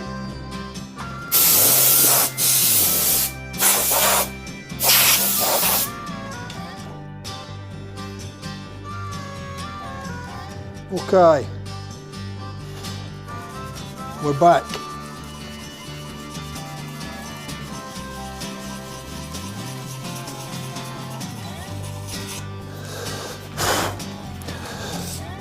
And we're just going to work our way through these grits again on the bottom here.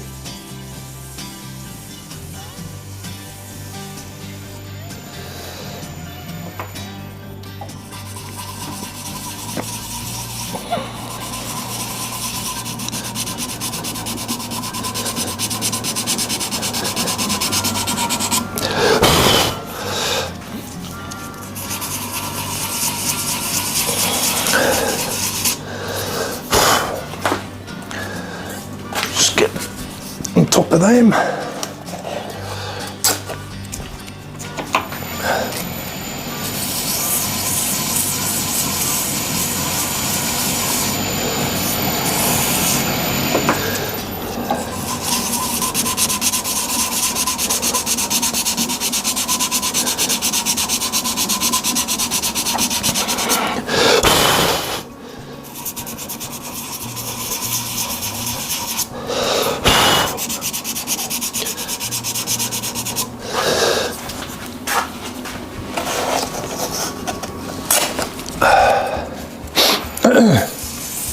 It's hard work, this sanding.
Right, a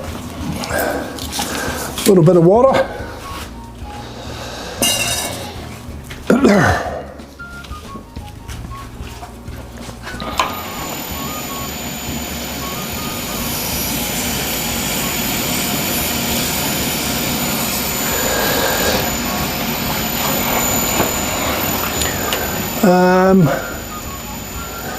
There we go. Corbs, how you doing, buddy?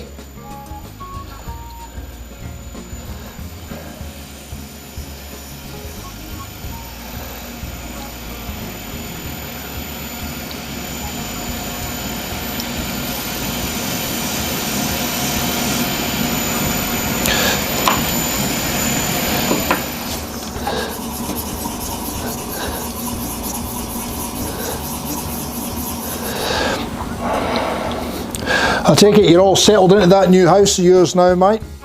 I think you've been in there for a while now, eh? Kids will be loving it. Looks like you're on a bigger block.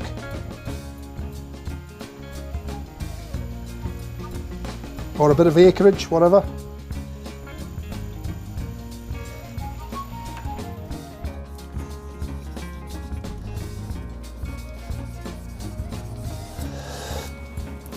So I'm just checking the feel in the hand of that there, and yep, perfect. No problems at all, Brett. You'll be happy with that, mate. If you were happy with the previous one, you'll be even more happy with the feel in this one.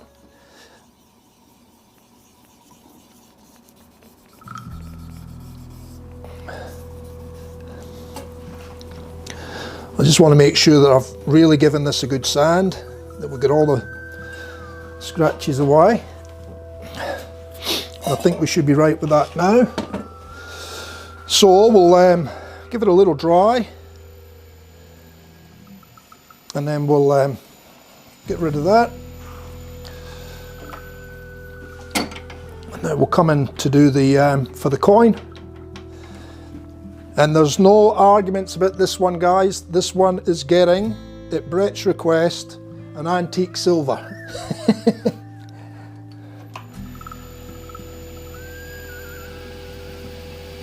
Just reboot, Razor, just reboot, mate.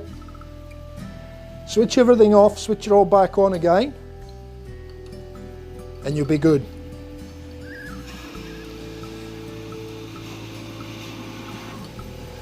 So there we are, that's 0. That's us just touching again. And I'm going to go in .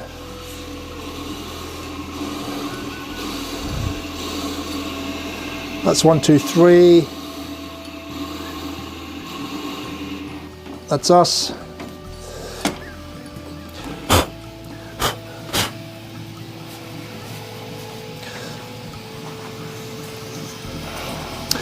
And then all I'm going to do is just, with the smoother paper, I'm just going to give that a tiny little touch up in there and round that over.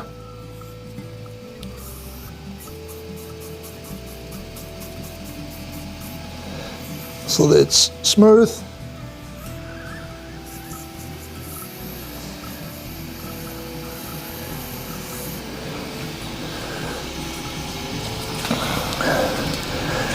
Back in with a little bit of wet.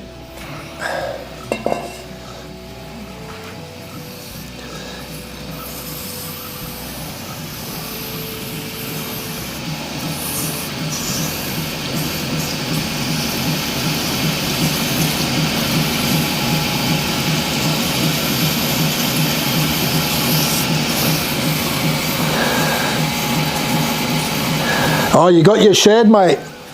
I bet you it's a shed that I would like, eh? I've been wanting a bigger shed for God knows how long, mate. It's never going to happen though. Not here anyway. And I'm getting too old for all that bloody moving around, and the only way I could do it here would be to do away with my swimming pool out the back, fill that in, concrete it, pull this one down, and then put a bigger, longer shed in. That's the only way I could do it here. Which if I had the money, it would be done.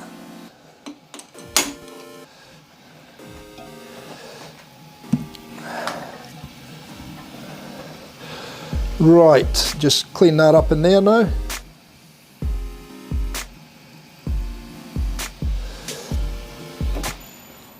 Okay, we'll take it off. I'm happy with that.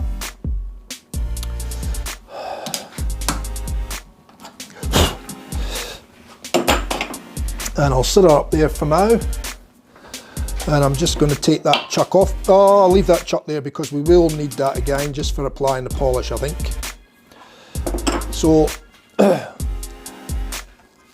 give me, this one shouldn't take much, guys, so give me 2 or 3 minutes and I'll be back. So I'll just give you a little bit of music until I buff it. So where are we? There we are.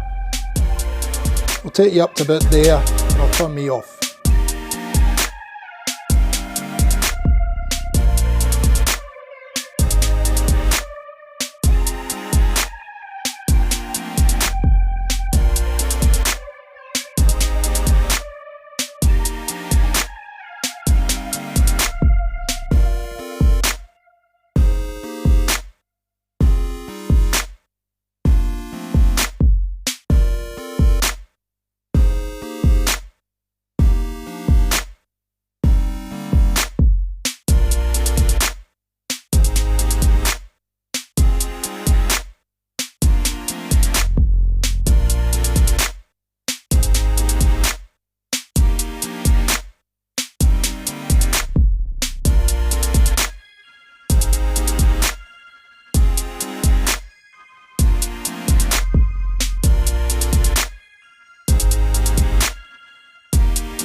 Don't know what's going on tonight, guys. We've got the gremlins in the electronics again. Aye?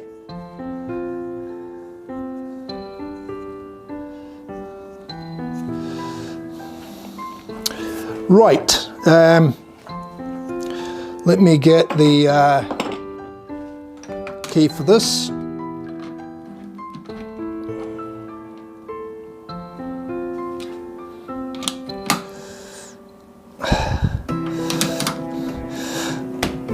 Well, the batteries run out on the, and I mean, so I've only really got a couple of streams out of a set of batteries in the lavalier mic, so I'm going to have to keep up with the batteries.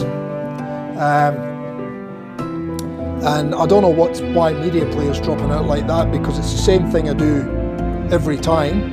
I think media player's just got a mind of its own and it does what it wants to do. See, the volume's gone loud again there. That's the unequalised track, so I'll just drop that down. Maybe just a tad more as well. That'll do it. Okay. Now I'm just going to put a little bit of my magic polish on these. I'll get a fresh paper towel. As you can see, I've got my new rolls now. My wife went and bought me another pack of 3 or 4 rolls.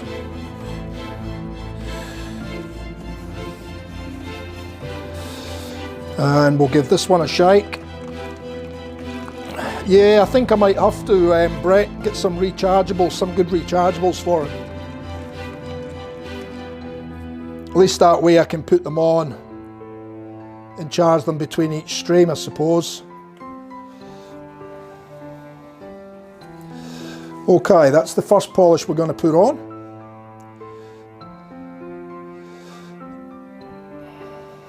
Probably put too much on, but never mind, I always do that. Doesn't hurt it.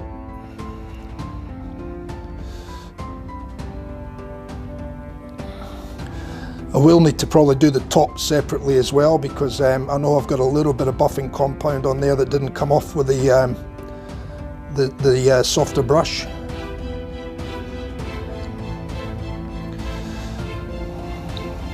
Oh, we might get it off here with a paper towel and the polish, but we'll see how we go anyway. So,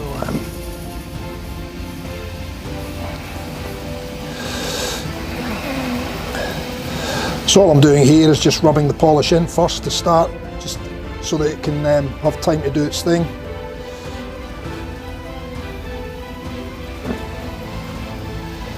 So we'll just give it a rub on the slow speed like that for a while, just till it cuts in and brings it up.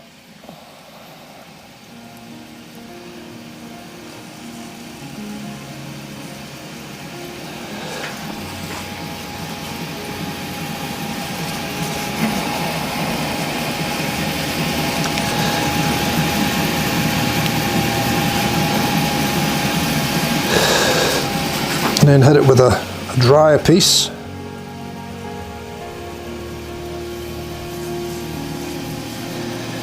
Make sure we've got nothing in the bottom there.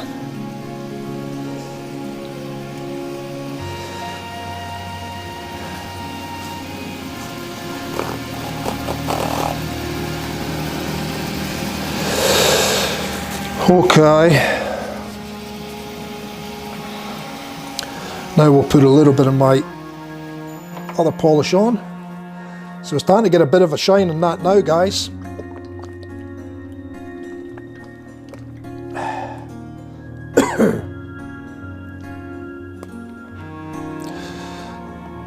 Don't need much of this either.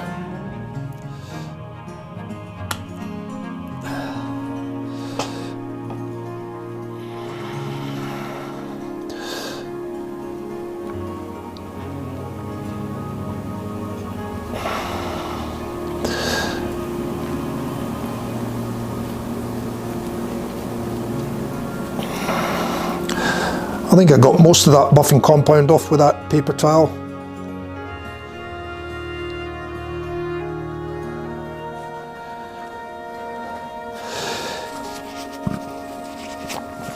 It's actually not as far as you think. It's tolling slim. You'll see it when I hold it in my hand anyway, you get a better idea.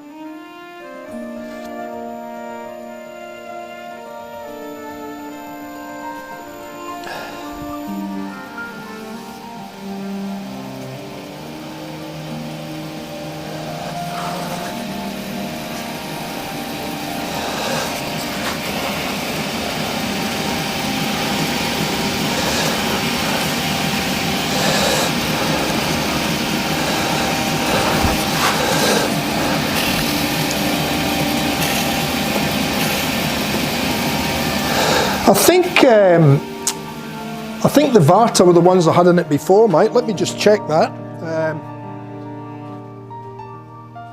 Oh no, they were Wallabies. Wallabies. I never heard of them before, but that's what was in it before, and they were rubbish. They didn't last at all. Little red battery.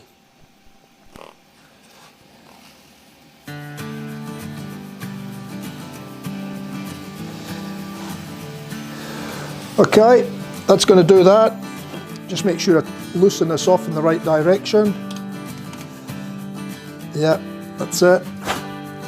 Stick it over there for now and get rid of this. For now, we'll give this a blow down. Gentle blow down.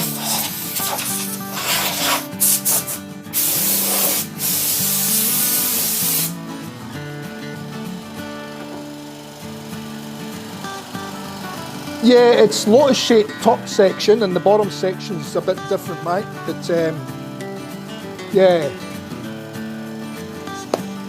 Right, let me get my little board up here again.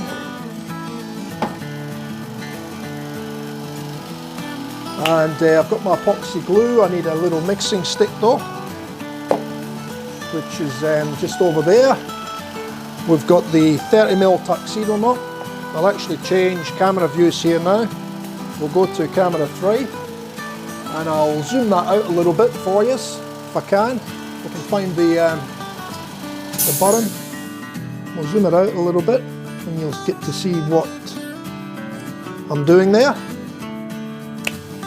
We'll get the handle.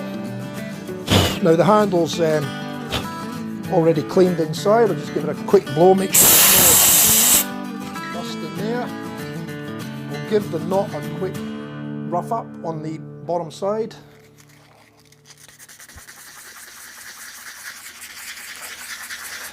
Just so that this is a nice heavy grit, so that we get a good bond.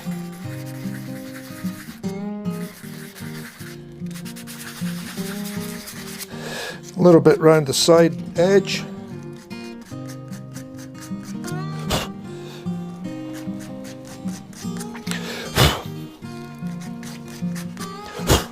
That'll do that.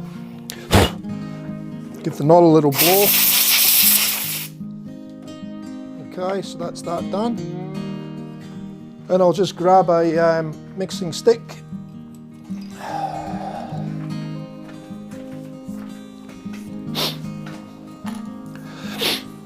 And we'll mix up some epoxy. So find a spot on my board here.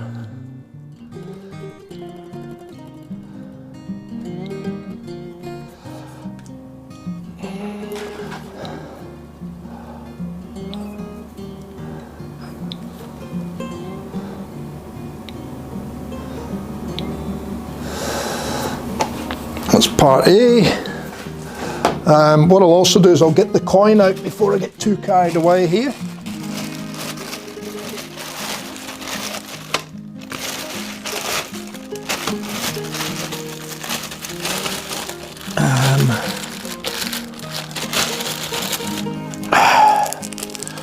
One antique silver.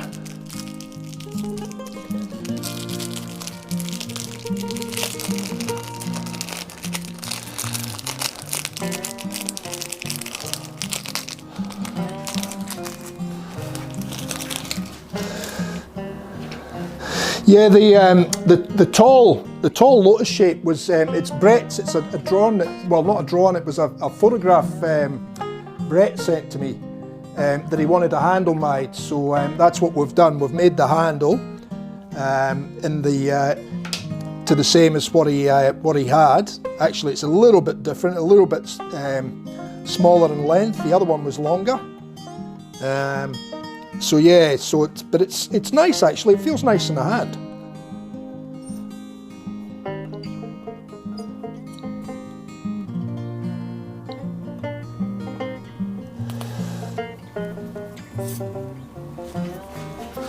Part B. We've got the coin there.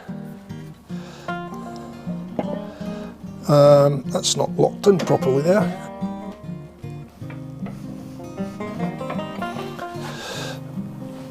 So I'm going to do the base of the handle first. We'll put the coin in.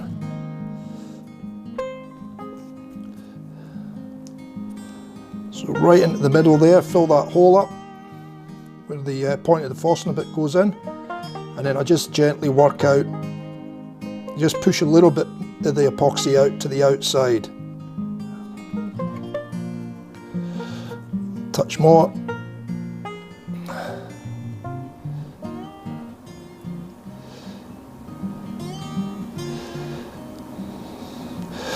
Because we want it to be able to grab the coin.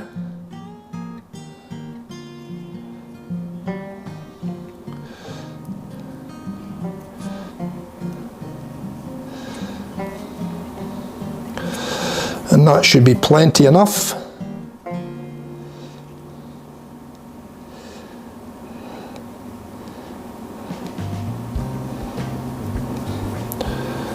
Okay, and then we can drop the coin in.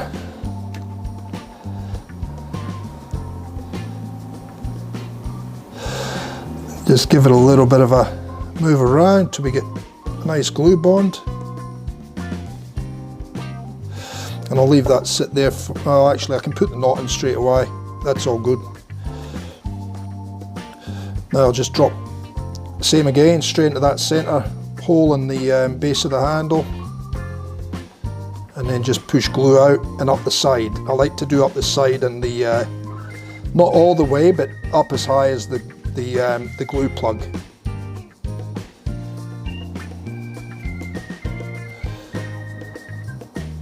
That way you don't get any glue coming up and catching the fibres and disturbing the set of the knot, you know.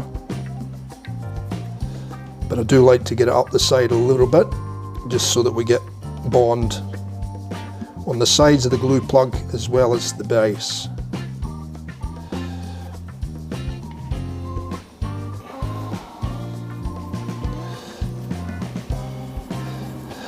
I like to just push it around so we're making sure we're getting good bond.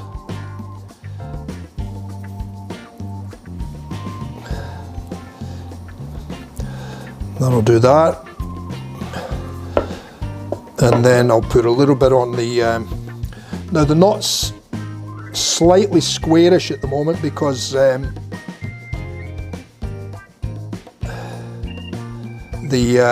the fibres are, because they're stored in boxes that keep them individually set in the box, and they're not round, they're square, so the knots take on a bit of a square shape, but once they're used once or twice, they go back to normal.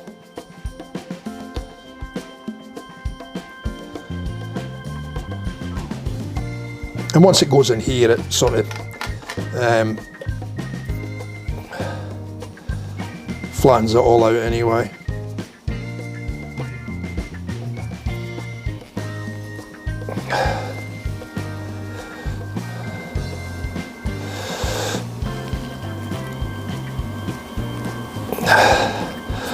I'll just check the knots in there. The coin, I mean, is firmly fixed. I'll get another clean rag with a bit of methylated spirits, and I'll just give, there's a tiny little bit of glue on the bottom, so we'll get that off. And we're almost there, guys.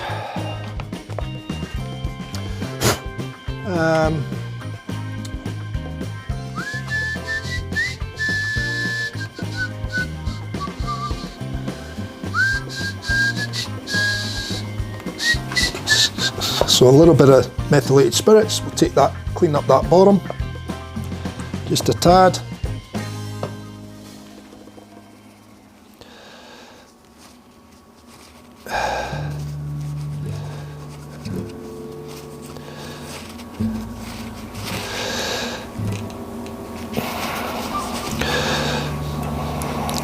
Just a tiny little bit, not much. But I'd rather see the glue coming out, then at least I know it's glued.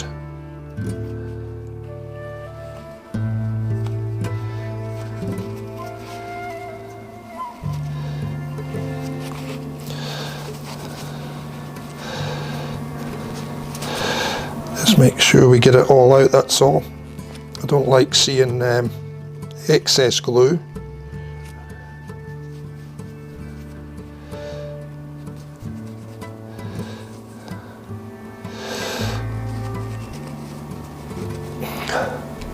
Sorry, I've not got you in a very good shot here for this, have I? We'll go back to that one for now, just so you can see, and I'll bring you close on this shortly.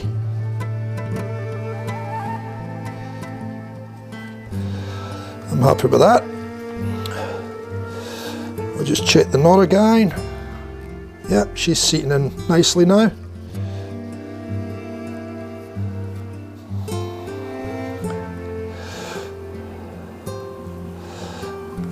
Give it an inspection.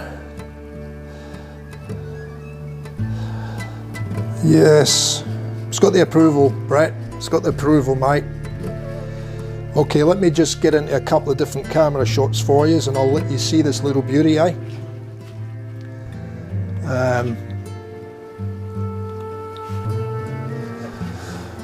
Okay, let me see. Where are we going to go first? We'll go up to camera 3, I think. And I might zoom that back into where it normally is, or thereabouts. Normally about, I think it's normally about there on the chuck, isn't it? We can readjust it later. So there's the TF custom coin, shaving brush, medallion as I call them. And as you'll see, it's recessed in the bottom there nicely. The colour is what I'm happy with, because I've achieved basically exactly what I wanted to achieve. So I wanted to pour, well, I did pour the dark green with the black, more so to the bottom, and then as I got up I started adding more and more green and less black. And then when we got to the top third of the blank, when I was pouring it, I actually poured a couple of other different green colours in there. So there was a really light lime sort of fluoro green that I mixed up, that had the, what do you call it, the metallic-y sort of look in it, you know, the shimmering look, which you can see there's some bands up and through here. You'll see it probably better, I think, this one in the photographs once I put the photographs on the net later on. But you can see we've got more black in the bottom there and the darker green. And then as it comes up, we get lighter green, less black. I mean, there's a couple of little bits of black up in here, around there. But as we go further round, it's all green, and you've got that sort of lighter green more to the top end of the brush. So it's come out exactly how I wanted it. Shape wise, I think we're pretty good. If I just throw up that picture there, so if I go to camera 4, so have a look at the have a look at that shape there. Okay, have a look at that, and then if I go to camera 4 and show you camera 4, and there's the shape there. So I think ours is a little bit more refined than that one. The lotus shape's a little bit more lotus shape, just very slightly. But in essence, the handle's the same handle. So if I go back to 3, and there you go, 4, 3. Okay. So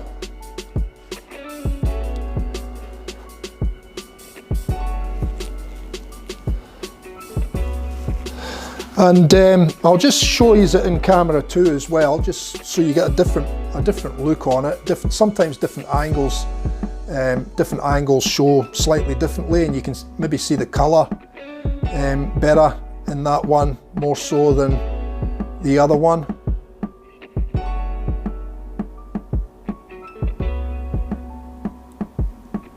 So you can see the veins are black in there. So getting the mix right was the tricky part as well, making sure I didn't have too much black, because black tends to be very overpowering and it can actually take over the green and turn it into a really dark black green.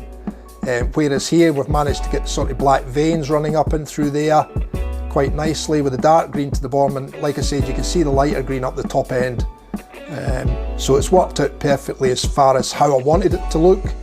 And it's turned up nicely as well, so I'm happy with that, guys. Hope you're happy, Brett. I'll read back the comments and all that later. So I'm just going to put that aside for now. Just check, make sure we have got no glue on the bottom anywhere, because now's the time to get it off. I'll just give it another quick wipe just to make sure.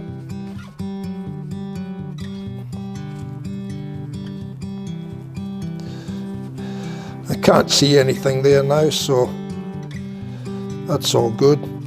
Sometimes you get little bits of epoxy on your hand, and then you pick up the handle and you don't realise and you leave a little mark, but that's all good. So look, I'm happy with that, guys. Very happy with that. I think you will be too, Brett.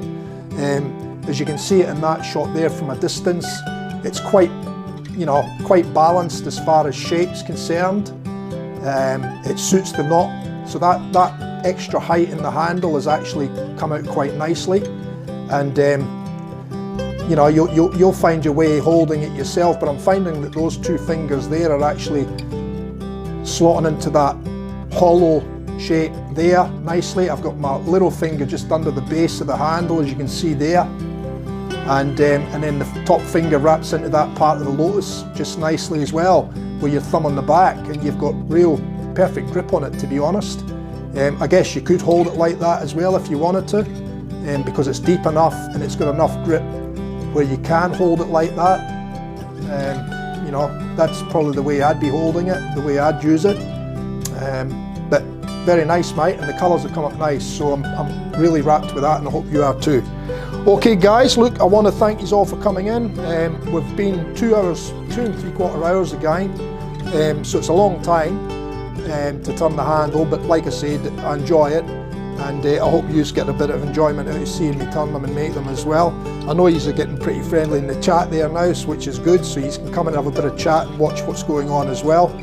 And yeah, so all good, guys. I'm going to shut the shed door down now, so I'll get rid of these little pickies up here, and I'll go in and have a nice cup of coffee to chill. I'll tidy this all up tomorrow. We'll be ready for the next stream. Now the next stream will probably be I've got search and rescue training tomorrow night at SES until about 10 o'clock, 10:30 tomorrow night. So it'll probably be Thursday, and then I'll leave the next one until Sunday night again, hopefully. So we'll plan for that now, and that'll be my regular sort of routine type setup now. I haven't mapped out what I'm going to do on Thursday night yet. If I get a chance, I'm going to look at probably trying to cast Resin's handle in the mould. If not, we'll do that Thursday night, and I might do something, if I can get time to make up some of the other moulds, I might make up some of the other moulds for the other chameleon blanks as well. So I might try and aim for that on Thursday, but if we get stuck, then I can fall back and make another handle. I do have some handles for Surgeon as well, so I do need to get onto them at some stage. But I'm in no mad rush. My wife's off for a week next week, so I'm hoping that I can get a bit more time in the shed, not having to worry about the pups. Next week the wife can look after them for the week, and I'll get some time in the shed, hopefully. So yeah, hopefully we'll get a fair bit done. So once again, guys, I really want to thank you all. Just let me get myself organised here. I want to thank you all again for coming into the stream. We're still getting a fair few views on the videos, day in, day out. Nothing exciting. Subscribers are still sitting, I think the last time I checked, they were still sitting around about the 53 mark, so they haven't gone up any. But you know, we'll see how things go. Feel free to share the videos around too, guys. If you think that someone would get benefit from seeing it, or you know, feel free. If you're in other shaving groups and that, and they allow you to show videos and stuff of brushes being made, feel free to share the links from YouTube and just, you know, put them out there. Don't go over the top though. That's what I'm not about that. But if you feel that you've got mates or friends or other wet shavers that you think might enjoy it, share the links and put them out there, guys, and then we might get a few more people in. It'd be good if we got more in the chat, because you know, it gives you guys more to talk about, and it's all wet shaving related, and you know, it's a pastime and a you know, a hobby that we all enjoy and like. So yeah, why not enjoy it and chat to other like-minded people, you know? Anyway, guys, I'm going to shut the shed door down. Thanks for coming. We'll see you next time, eh? Cheers, guys. Thank you. Ta-da. Ta-da. Ta-da. Ta-da.